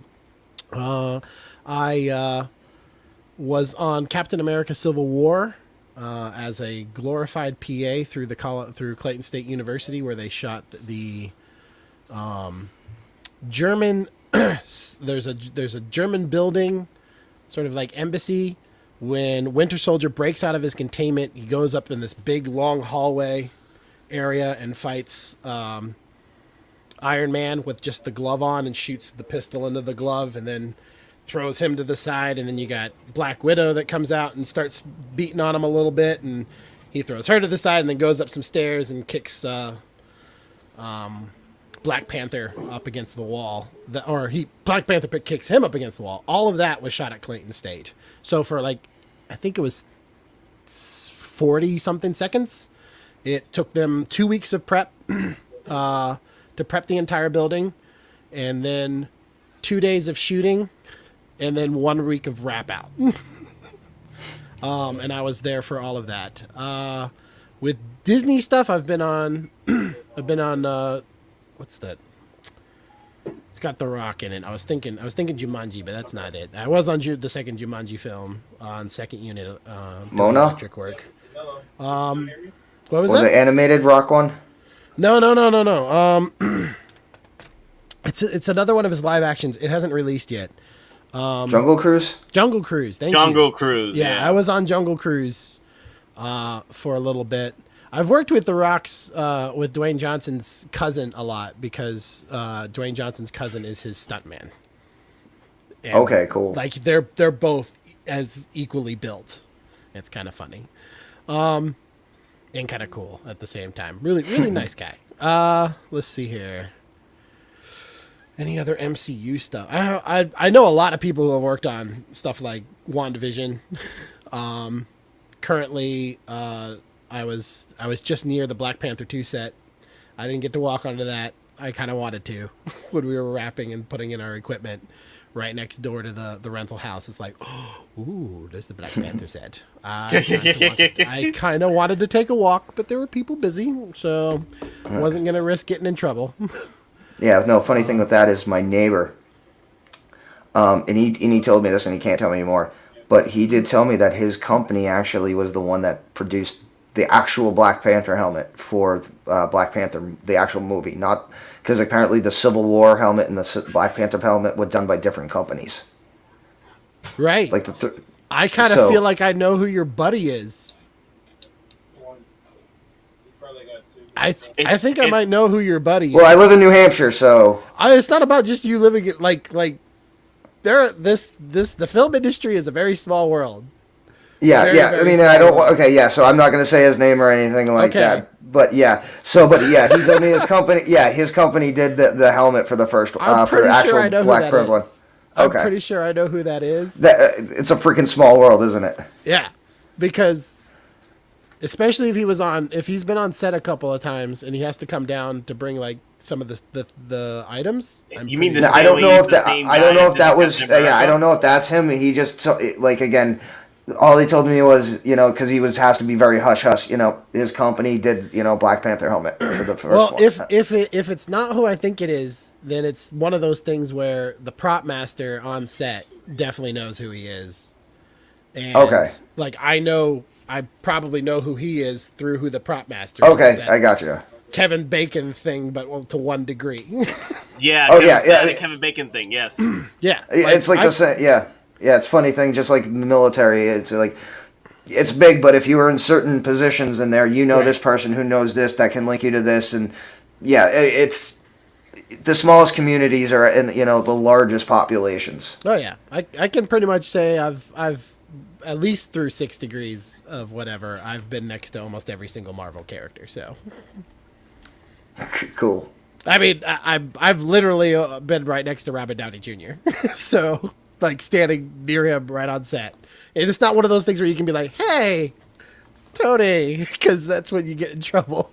That's when this guy just looks at you and like, who the hell is this crazy dude? Get him off set, please. The closest I ever got walking out of Universal, last month, Machine Gun Kelly and Megan Fox walking in, flanked by security. That's the closest I've ever gotten. Yep. I know exactly where on Clayton State where Scarlett Johansson took a nap. Because she was tired and she had 2 of her security guards over there, and half the guys on that set that were part of Clayton State were like, "Gabe, Scarlett Johansson's over there." The funniest thing though on that set, while they were trying to get people to like, "Hey, Scarlett Johansson," my buddy TJ pretty much did not pay attention to them and was looking all the way down the hall where they were shooting. And they're like, TJ. He's like, "What? Scarlett." He goes, "I don't care. That's Ari Alexa cameras." He didn't give 2 shits about who the celebrity was. He just loved the fact that it was high-end fidelity cameras, top of the line, that you can't get anywhere else except for on major film sets. He was just so geeked out about it. So, yeah. Yeah, I love working in film. That's one of the reasons why Nat and I think have such a great relationship, is that we're both big movie buffs and nerds, and it's kind of that creativity of just bringing everything together. So, yeah, it's fun stuff. Hey, Gabe, we are going to hit up on another subject. Do you want to stay with us? Boom, or? bring it. Okay, If I don't like it, I'll just leave. Okay, cool. So you have the option to leave then. Yeah. All right. I always have the option to leave. All right, guys. So, since we had like our little 20-minute intro of Gabe coming in and reintroducing himself to the channel, and then just just talking about his exploits in the film world. Movies. Yeah, it's good to have you back, Gabe. Yeah, of course. Or in this case, Bob. I'm not Bob. He is Bob. I'm not Bob. Yes, To your family, I'm Bob. To your Hulkbuster mother, I'm Bob. Hulkbuster mother. Is that a meme now? You trying to make that to me? I feel like you're trying to make that please, to me. everybody out there, please make a Hulkbuster meme about Dad's mom, because I think it'd be hilarious. And post it all over the Geeking Out stuff and the new, was it 1/6 scale survival stuff guides? Yeah. Mm-hmm. Yeah, post it all over there. Hulkbuster is Nat's mom. All right? I want to see these memes, people. Best meme gets a high five in real life when I see you. I can't offer anything else. But, guys, now let's get right back into what's going on with... now, this is a subject that I wanted to bring up with the team here, and it has to do with posing figures. And I got hit with this comment, I think, about a week ago, and it was from Ninja Squirrel 30. Now, Ninja Squirrel's 30, he's been following my channel for a good bit, and he has popped up talking about my figures being pretty much, like he says here, sardine collection. How many figures can you fit in a cabinet? No poses at all. No poses, all ace stance. No charisma, shining through all that money, and abysmal presentation. So he usually brings up these lovable, these colorful comments in my videos, right? Or whenever we do in streams, and we're talking about my collection. I usually, I don't care, and I've gotten comments before, sort of like this, on different 6-scale networks and Facebook groups, and I really don't care. Like, it's my collection. You don't care about their questions? You should care about everybody's questions, Nat. Not the questions. Not the questions. Is the damn comment he made here. The thing is, I don't really care, because I really honestly don't care, because it's my collection. If it's my money, I do whatever I want with these figures. And that's the thing I wanted to bring up in the stream, is that it's your collection. and you deal with it the way you want to deal with it. If you want to pose them up galore and just put your figures through the ringer with the poses, that's on you. Mm-hmm. Or you keep it light poses, or as long as you're having fun. But don't let it discourage you not to go and post your pictures online, about your figures that you enjoy taking photos of, or pose, or doing the light poses, or even doing just museum poses. I feel like there are collectors out there that don't even share their photos because of that issue, where people just come and attack them for not having their figures in poses other than museum pose. And so, Don, I just wanted to bring that up with you. How you feel about that? I mean, honestly, they're your figures. You paid for them. You pose them how you want. Obviously, for certain figures, you're going to present more dangers if you leave them in, dynamic poses for certain times. Other figures, you're going to damage them if you attempt to do that. Again, it's up to you. Again, if you want to show the picture I put up after I did my scale out, I've got 9 Avengers, and just in one Majin case at the top. Some people might say it looks sardine, but again, if you layer the figure when you're displaying them, if you can layer them at different heights, and even different heights within the say the same row, visually, if they're at different heights, they don't necessarily have to be in a dynamic pose to get a group presentation look. Because again, if you're posing 1 or 2 figures and it's just by itself, okay, maybe you want to spice it up. But again, if you're just going for an Avengers group shot, you necessarily don't need that dynamic pose to get the same, aesthetic feel and look, that you were going for, because it's all the Avengers in one display, one setup. Again, everything is subjective. It's up to you. It's your money, your time, your dime. Do what you want. Just be aware of any issues. I think the correct answer is 42. 42. 42. It's the answer for everything. If you've never read A Hitchhiker's Guide to the Galaxy, if you want to know how many sardines you can put into a case, that's 42. I think I have about around that number, that round number of figures in one display cabinet shelf. Yep. I think you should go and count them right now, and if it's 42, Nat, you deserve a prize. You deserve to pre-order yourself something nice.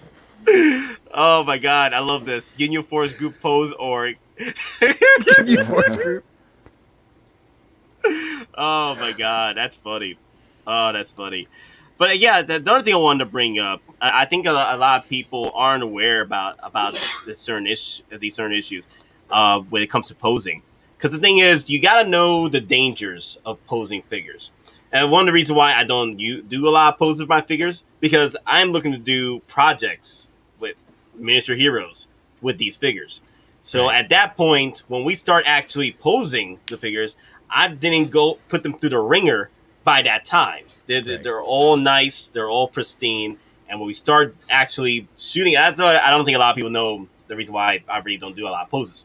Is because the reason why is we're doing a show called Miniature Heroes. And I want these figures to be pristine condition when we start shooting this project. But there are collectors out there that do pose up their figures, just for, their display purposes, and they look nice.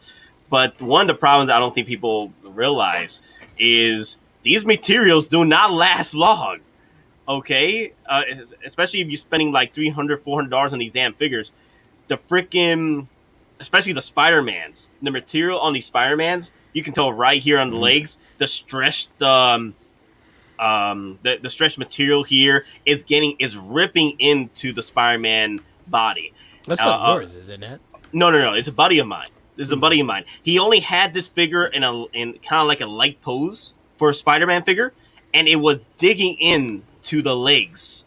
And the thing is, a lot of the Spider-Man figures, a lot of people like to use the legs, do a lot of poses. Because, Spider-Man has that sort of,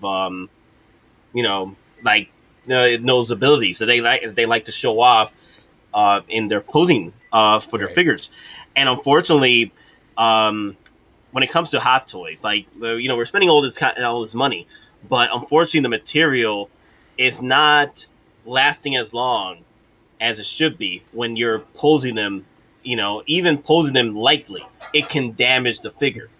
So that's where you have to come in and realize how are you going to pose them and how long you want to pose them for, and then know the dangers of doing it, because eventually, because one day you probably have your display filled with poses, and then when you unpose them up, the bodies are just literally deteriorating because you left them too long or you weren't aware.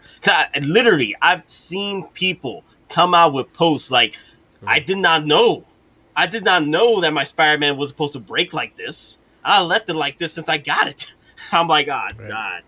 It hurts because you literally just destroy your $250, $300 figure. Right. Yep. I think that's with what you've told me before, Nat, about the Spider-Man stuff. That's also one of the reasons why we have body doubles, technically, for miniature heroes. Yes. Because a few of the figures I know you got duplicates of, but those duplicates were, well, correct me if I'm wrong about this, they were, because the first order you got had a default in it, or a something wasn't right with the figure, and they just sent you a secondary body or something. So and like, hey, it does that. If you're buying these figures from a certain store, they usually have a way to either you resend it to them, or if they have extra bodies, they'll send it back to you. Right. And sometimes you do get lucky where you don't have to send the figure back. Then you get sent a brand new body for that figure. Right. But sometimes, if the figure is too old or there's out of stock, you either got to send it back and get a refund, or not even get a figure at all, and or keep what you got. Unfortunately, right. I've been lucky so far, but there's been times where I have gotten a figure that was literally broken, like it came in broken. I had to send it back, and then they had to send me a new one, and I had to send it back again because it's broken again. It just depends on who you're buying it from. But then there are times where you have, if you're buying it from, let's say, Toys Wonderland HK, you have to pay to send it back if it comes in broken.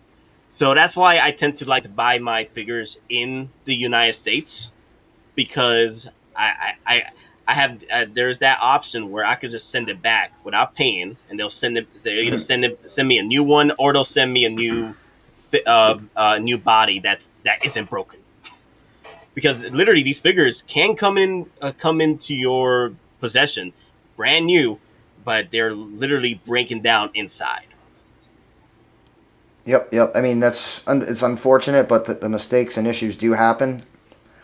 And, again, that's one of the reasons why, unless it's something that, like Toys Wonderland only has, or for whatever reason, I ordered Cap from them, EndGame Cap, about 4 or 5 months ago. So it was one of those situations, I knew Sideshow it would take forever. Just, that was one of those situations I paid the money to have it. I got lucky. Now, will I do it again? Probably not. Yeah.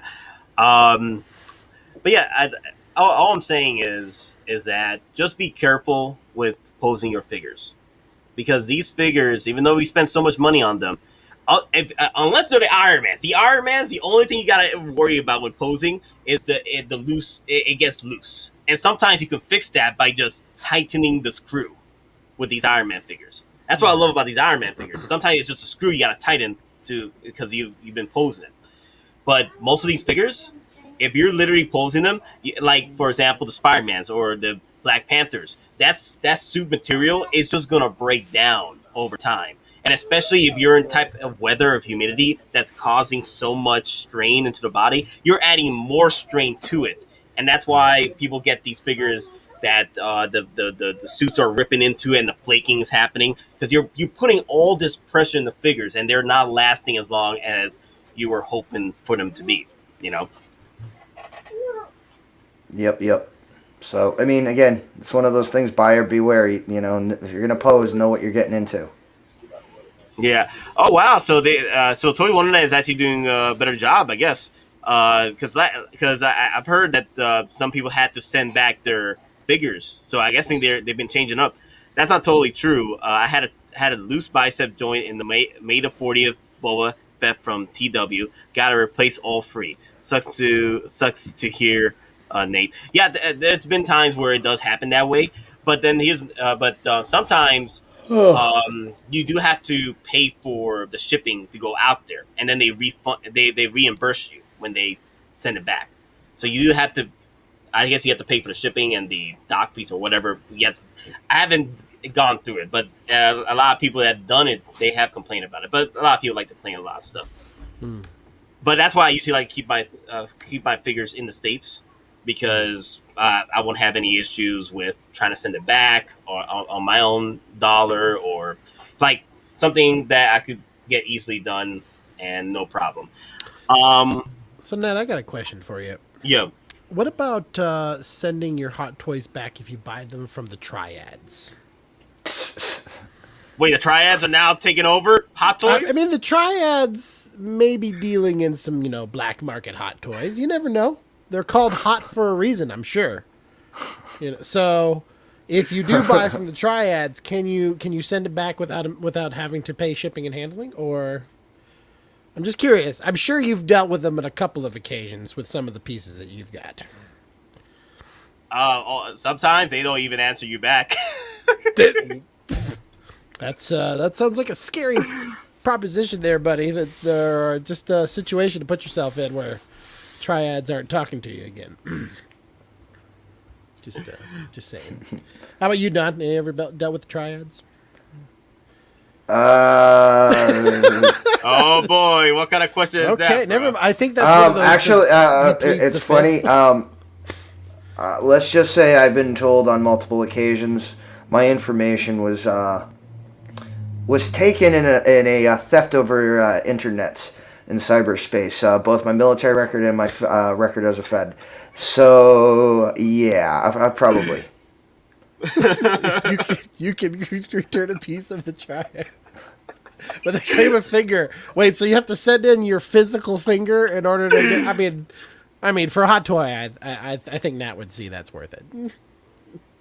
Yeah, for a Hot Toy, yeah. Hell yeah, let's do it. Yeah, just one finger. But just one finger. Or a pinky toe. Oh, man. But at the end of the day, just know know your figures, limitations, because there are people out there that I've seen posts. I've seen this constantly where people literally don't even they pose up their figure and they don't even touch it for months on end, and they come back and they see that the damn figure is literally destroyed because they had their position where Spider-Man does these wild positions. And they try to imitate that with their figures. And then the clamps are digging in and then also the clamps too. They dig into the damn figure's body. And I know there's ways to avoid that. But the problem is, like, new collectors don't even know that, where these clamps are actually destroying the material on these figures. And they're digging in. There's too much pressure. And people don't know to pad out the clamps. And it's just digging into it. But also, let me see. I think Anakin Twins was asking this. Big Back Toy Store, their $4 shipping is great. They double box your figures, so for $4 shipping. But the thing is, they're raising up the prices on their figures, actually more than what Hot Toys is selling. Sideshow is selling it for. So they are making back their money as somewhere in there, other than the $4 shipping. Yep. So fascinating. Yeah, sounds like a topic for a future video, huh, Nate? Where do you get your toys? Yeah. Actually, it's a video that we wanted to do for this Saturday and Sunday because I won't be here this weekend. So we won't be able to do a stream this weekend. So that's why I want to do a video with Don in the next few days just to post those for Saturday and Sunday. So we have a few videos to share during that weekend that I won't be here. Yes. And that's we actually kind of have a plan. Yes. That's going to be about where you get your toys from. No. It's going to be just a get together drinking. That's what I'm doing. Gotcha. So I'll be out of town. So where you going? I'm just going to Fayetteville, man, because Ryan. Remember Ryan? Yeah. Yeah, from from Kroger days. Yeah. He lives in Fayetteville now. Ah. Yeah. So he's been asking me to come over for a minute, so I have to go over there and just check him and say hello to him, drink it up, and watch anime all night. Yeah. So for those of you who don't know, when he says he's going to Fayetteville, that means he's going to South America. When he's visiting Ryan, the guy's name is actually Felipe. And watching anime means he's picking up a few pounds of illegal substances. You do know this is a live stream, correct? AKA Hottoys. Do you know you're literally exposing us, bro? Oh, I'm sorry. Am I winking? Can I see that? I'm sorry. I should have been doing it with the other eye. You know. As long as Felipe does not shoot me in the ass, I am good. Phrasing. Phrasing. Thank you, Archer. Okay, for those of you who actually don't know, Nat and I have a running joke between the two of us where I keep saying that I'm sending him down to South America to pick up illegal substances. He doesn't actually go to South America. He doesn't actually pick up illegal substances. It's just been a running joke between the two of us. But now I get to bring Hot Toys into it, so. Right. Right. I think I'm doing it with the wrong eye again. Cap says language. Language. So yeah, those that are on the stream right now. Tell me in the comment section how do you feel about my ass getting shot up? You didn't get shot in the ass, okay, buddy?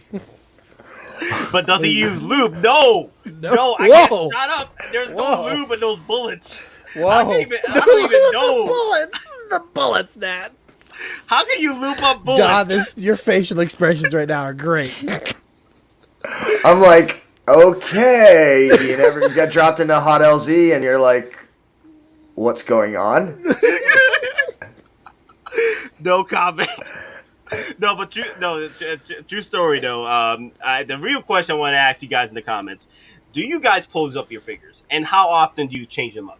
Like Don, what about you? Like when it comes to posing, do you what's your science behind your posing? Do you do it every other month, or you change it up? Is it depending on the figure? I just and again, I've been doing it. Took basically a half day off of work. And before, for 4 hours before the stream, I was just working on my Marvel case, purging, what I'm selling, what I'm keeping, moving things around, and I displayed them all. And I mean, again, I strategically fit 9 Avengers, in just the top of a Maju case. And some people might say they look sardine, and again, I don't think they look bad. I think they look nice, especially they're close enough. Again, it's a team shot.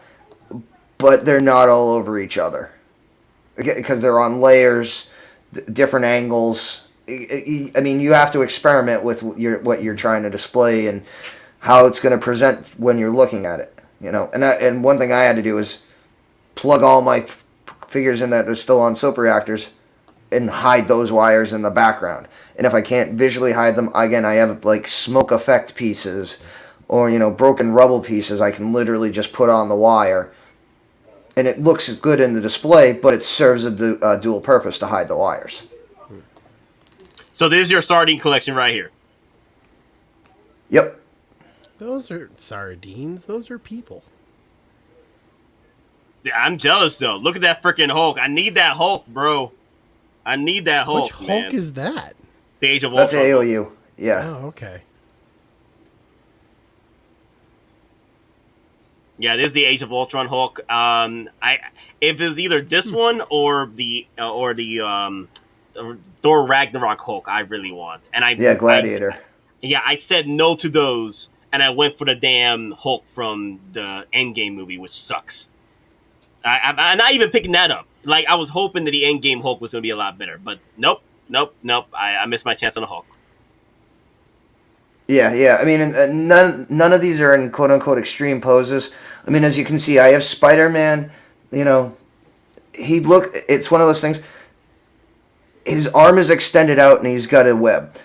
His other arm is positioned at an angle, but it's still pretty much straight. It's one of those things you have to play around with it too, especially with the Spider-Man. You can get a pose that looks dynamic, but it's actually pretty much museum. It's all depending on how you present it. You push the angle. You have to find the happy medium between, again, what you like and then protecting the suit. Yeah, I'm all about protecting my suits. You know, especially since we're going to be using them for miniature heroes and photography and video. Right. The thing is, with Gabe's setup, these things going to be looking pristine on camera.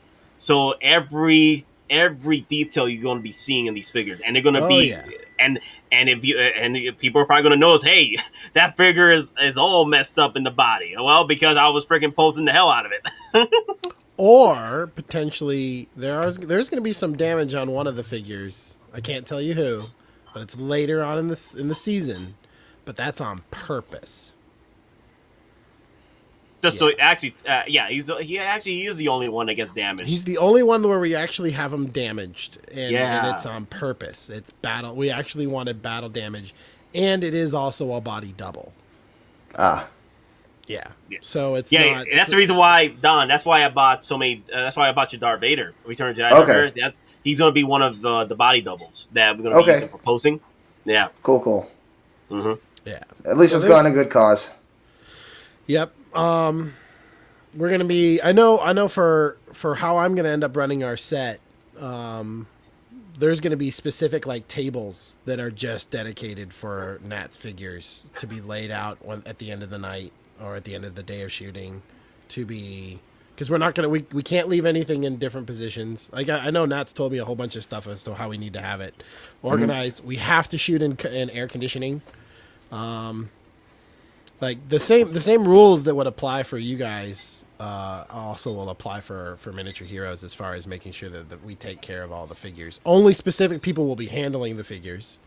That's another big one. Only the posers will be handling the figures. I treat that like you have props on a film set. Whoever is the props master, they're the only ones that handle the props. Doesn't matter what the prop is.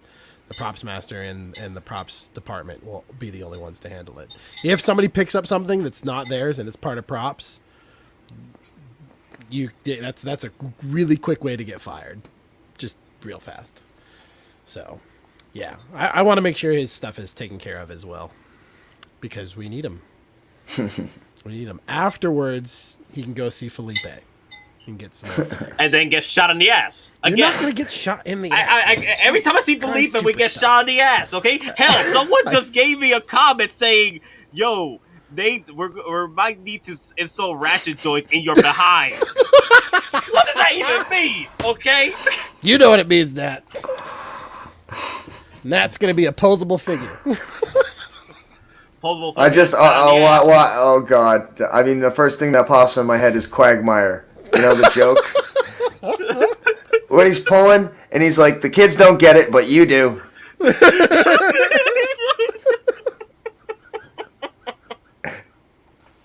Yeah. Oh, God. Aren't you glad you brought me into the stream tonight, Nat? It's always good to bring you in. I don't want you to feel... But I don't want you to feel, left out. So, it's fine. As long as you want to come in. That's the only reason why I'm here? I'm only here so for sympathy, so you don't feel bad. Yes, I don't want you to feel left out. That makes me feel bad. I love you though. I love you, LUV. Love you. That's all I'm gonna do. That's it right there. Those people who go to Korea know BTS. You know what I'm talking about. If I go for extreme pose, it plays on my mind, so I end up reverting back to a museum pose. Well, the thing is, if you're doing any extreme poses, I say do it for your videos or / photography, because they don't last that long in that pose, and then you could just put them back to your museum pose. But the thing is, there's collectors out there that leave these figures in these extreme, very extreme poses for months on end, and they don't even know what they're doing to their bodies. Yep. And that's why I feel sorry for collectors that just spent $300 on a figure and then left it on that pose, and there you go, it's all gone after you just check off it. You know what? Let me check off on it. Oh my God, what happened? Nat, maybe we should at some point while I'm not on set, we should do a video on how to do your poses and light your figures and take some nice photos, depending on your camera. That'd be pretty cool. That'd be a nice little thing. Once I get my COVID shot, then we'll get together. Then Yeah, you get your butt over here, bro. I'm already vaccinated. You get your non-existent butt over here that's been shot. Somebody oh just my put god, giggity. you might the Scarlet Spider. Okay, the Scarlet Spider is actually one of the best material posing figures out there. Not gonna lie. Yeah. Like Besides there's for cre- Homeland. Yeah, Yeah, the there's- homemade suit is fine. Yeah. Yeah, the creasing ain't as bad as the let's say if you do the same posing for the Scarlet Spider, you do the same posing you try to do with the Iron Spider. The Iron Spider is going to get a lot more damage compared to what you have with the Scarlet Spider. You see what I'm saying? The Scarlet Spider can actually take that damage.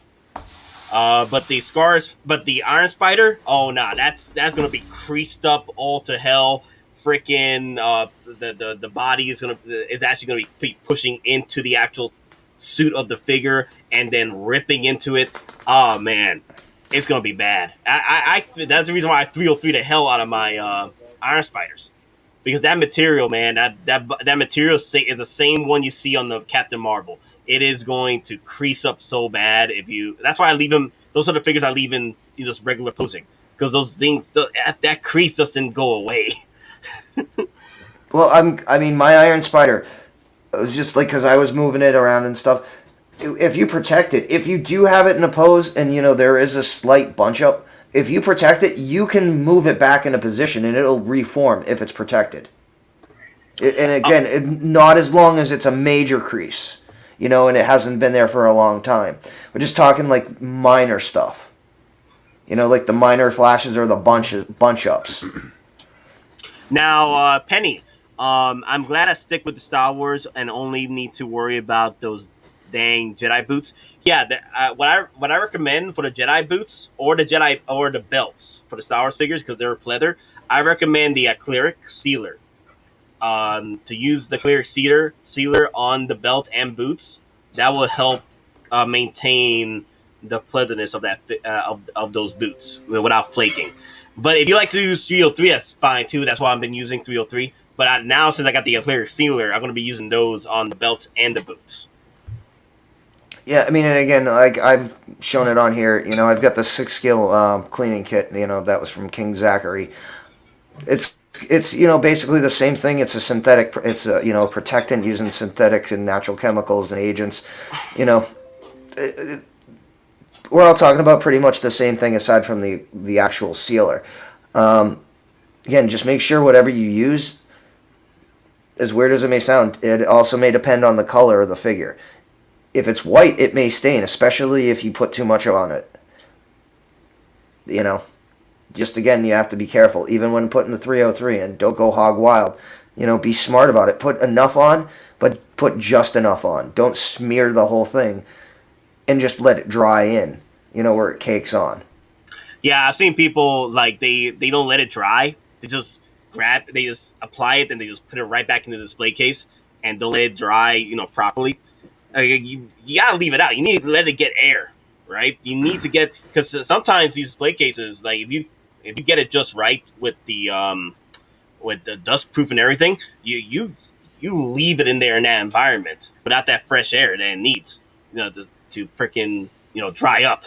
Because I've seen people like I forgot the phrase, but the 303 starts to like flake. It's not flaking. It's I forgot the phrasing, but I know it's almost like a donut. Yeah. You get like the a donut that has like the shell coating on it. And Yes. You get it and it starts flaking, but Yes. it's not like real flakes. It's just the natural, like the protectant coming off. Yeah, it's like a donut. Yeah, there you go. That's what I was looking for. So- I've seen pictures where people are actually getting that because they're just applying it and then not letting it sit out. They just literally just put it right back into the freaking display case. Should you apply? Since I've never worked with this, but should you apply like thin light coats if you want to put a coating on? Yeah, you should. Yeah. I mean, again, it's one of those things. You can always put more on. You can never take it off. Take more off, yeah. I say just one wipe. Just one. If you're doing 303s, one wipe is enough. but for the bodies anyway.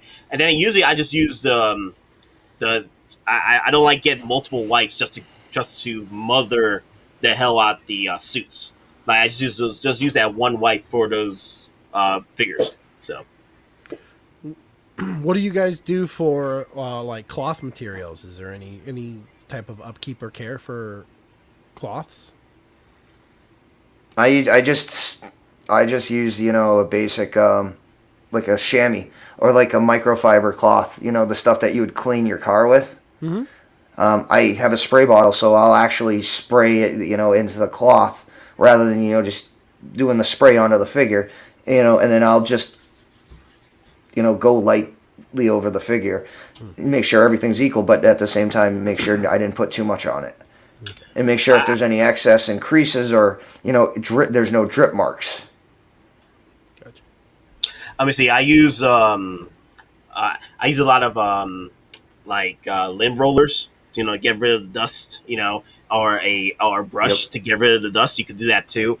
And I actually don't use a lot of robes because the robes do stain up the actual figures, but I haven't seen it stain the actual clothing on clothing.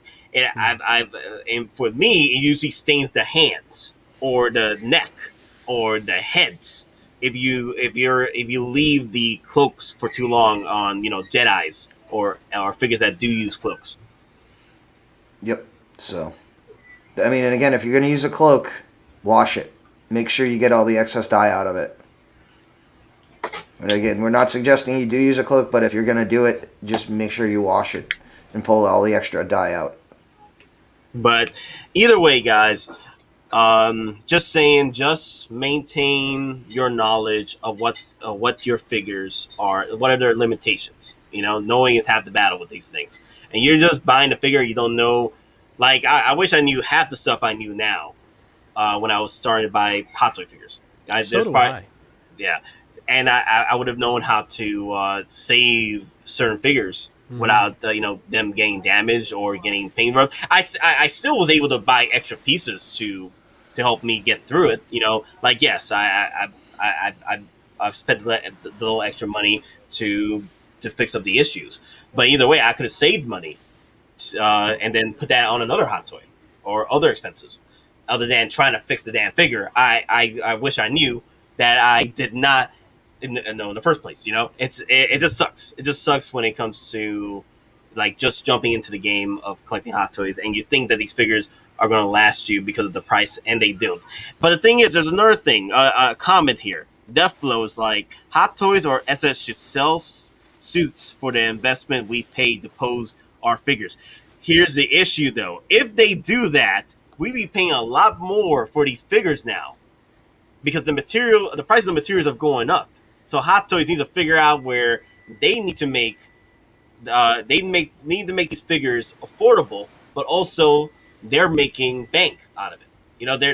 They're in it to make money with this business. All right.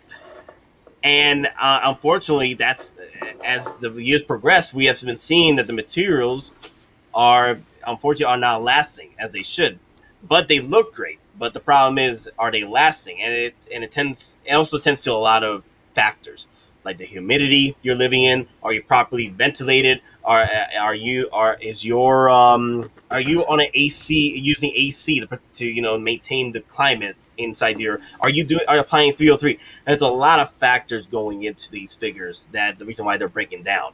And if you don't, follow the procedures to maintain them, at the end of the day, it's kind of like if you own, let's say you own a nice car, like a Corvette, right? If you don't maintain the insides and the exterior of the car, it's going to break down, look wise over time, and that's the thing that you got to do with these figures. You got to maintain them in order for them to do the proper maintenance for them to continue on in your collection. Yeah, you need the undercarriage package. The undercarriage package. Yep. It's all synthetic and rubber suits will eventually lose their elasticity. It's unfortunate, but that's the reality. Sure, we can. I can't even read that right now. Let's see where. Okay, prolong it with 303, etc. But they will dry up from the inside out. And also, Hottoys needs to use real leather again. Damn it! I wish. I think it's maybe because maybe the pricing of the leather has been going up, maybe, and they've just cut that out completely. Because the pleathers don't last as long as the leathers do, unfortunately. And the leathers, man, hell, the what was it, the DX10, the Terminator, that figure. That thing, man, that had the real leather, and I have it right here, man. That thing is a trooper. Don't pay for the undercarriage package. That's only needed for our snow leather, Mr. Northern. I can't even say it. Screw it. I'm done trying to do these. I can't even do them. But anyway, guys, that is all we have for today. I want to end it now because me and Don have a few things we want to take care of, especially, the videos we want to have for Saturday and Sunday for you guys. But at the moment, you pretty much want to end it and remind you all that we will be coming back next week, Wednesday, or possibly Tuesday. We'll see what happens. But next week, Wednesday, 6 p.m. to 8 p.m. with Don Prime again. And also, if Gabe wants to pop in, he's more than welcome to. I might. I'm not working on set anymore, so I need something to do. Yeah, to pass the time. Yes. Yeah, that's it. That's the only reason. Not to send hidden messages to our friends down in Latin America. I swear to God, if Felipe shoots me in the ass, I'm gonna be pissed. He's not gonna shoot you in the ass there, Nat. Jeez. Phrasing. John, just tell him, okay? Tell him he's gonna be fine. Hell, Don is probably the one on the sniper with the trigger. He's on my not ass. the sniper. Okay, he may be near the sniper, but he's not the sniper. Okay. Wait, what? Oh, Gabe, you should see my picture that I showed Nate. What? From when I was in Iraq, what I was actually decked out with. Yeah, Nate's like, that what? Yeah, so... Yeah, so that's one of those things. Yeah, you might not joke, because it might be true. No, I know you. I remember you telling me you were ex-military. It's completely fine. Yeah, we should also talk about at some point that photography stuff, because I see some people had asked a little bit earlier. I think that'd be fun to do. Yeah. I was gonna get my COVID shot, cocktail shot, and then I should be cocktail good. shot. Yep. The cocktail shot. Yes. The cocktail shot. Yeah, I want my 5G, bro. I want my 5G update. I've already got it. But as I told you, I need, of course, Windows needs an update, so. Damn it, Bill Gates. For Bill Gates to update the firmware.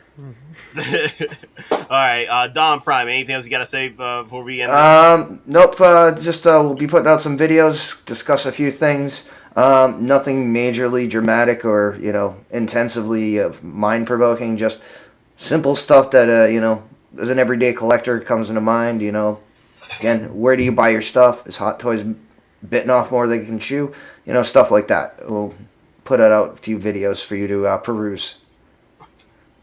At the moment, I'm not sure yet. I'm not sure where I'm going to get my COVID shot from. So I'm going to be... going to get it from Felipe.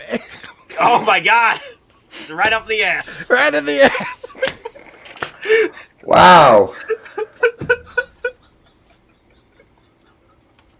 Yeah, I'm going to need a ratchet joint after that.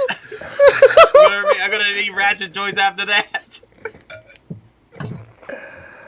Damn. I think that's a great note to end it at. All right, I'm gone. Later, guys. And remember, may the force be with you. Always. Later, folks.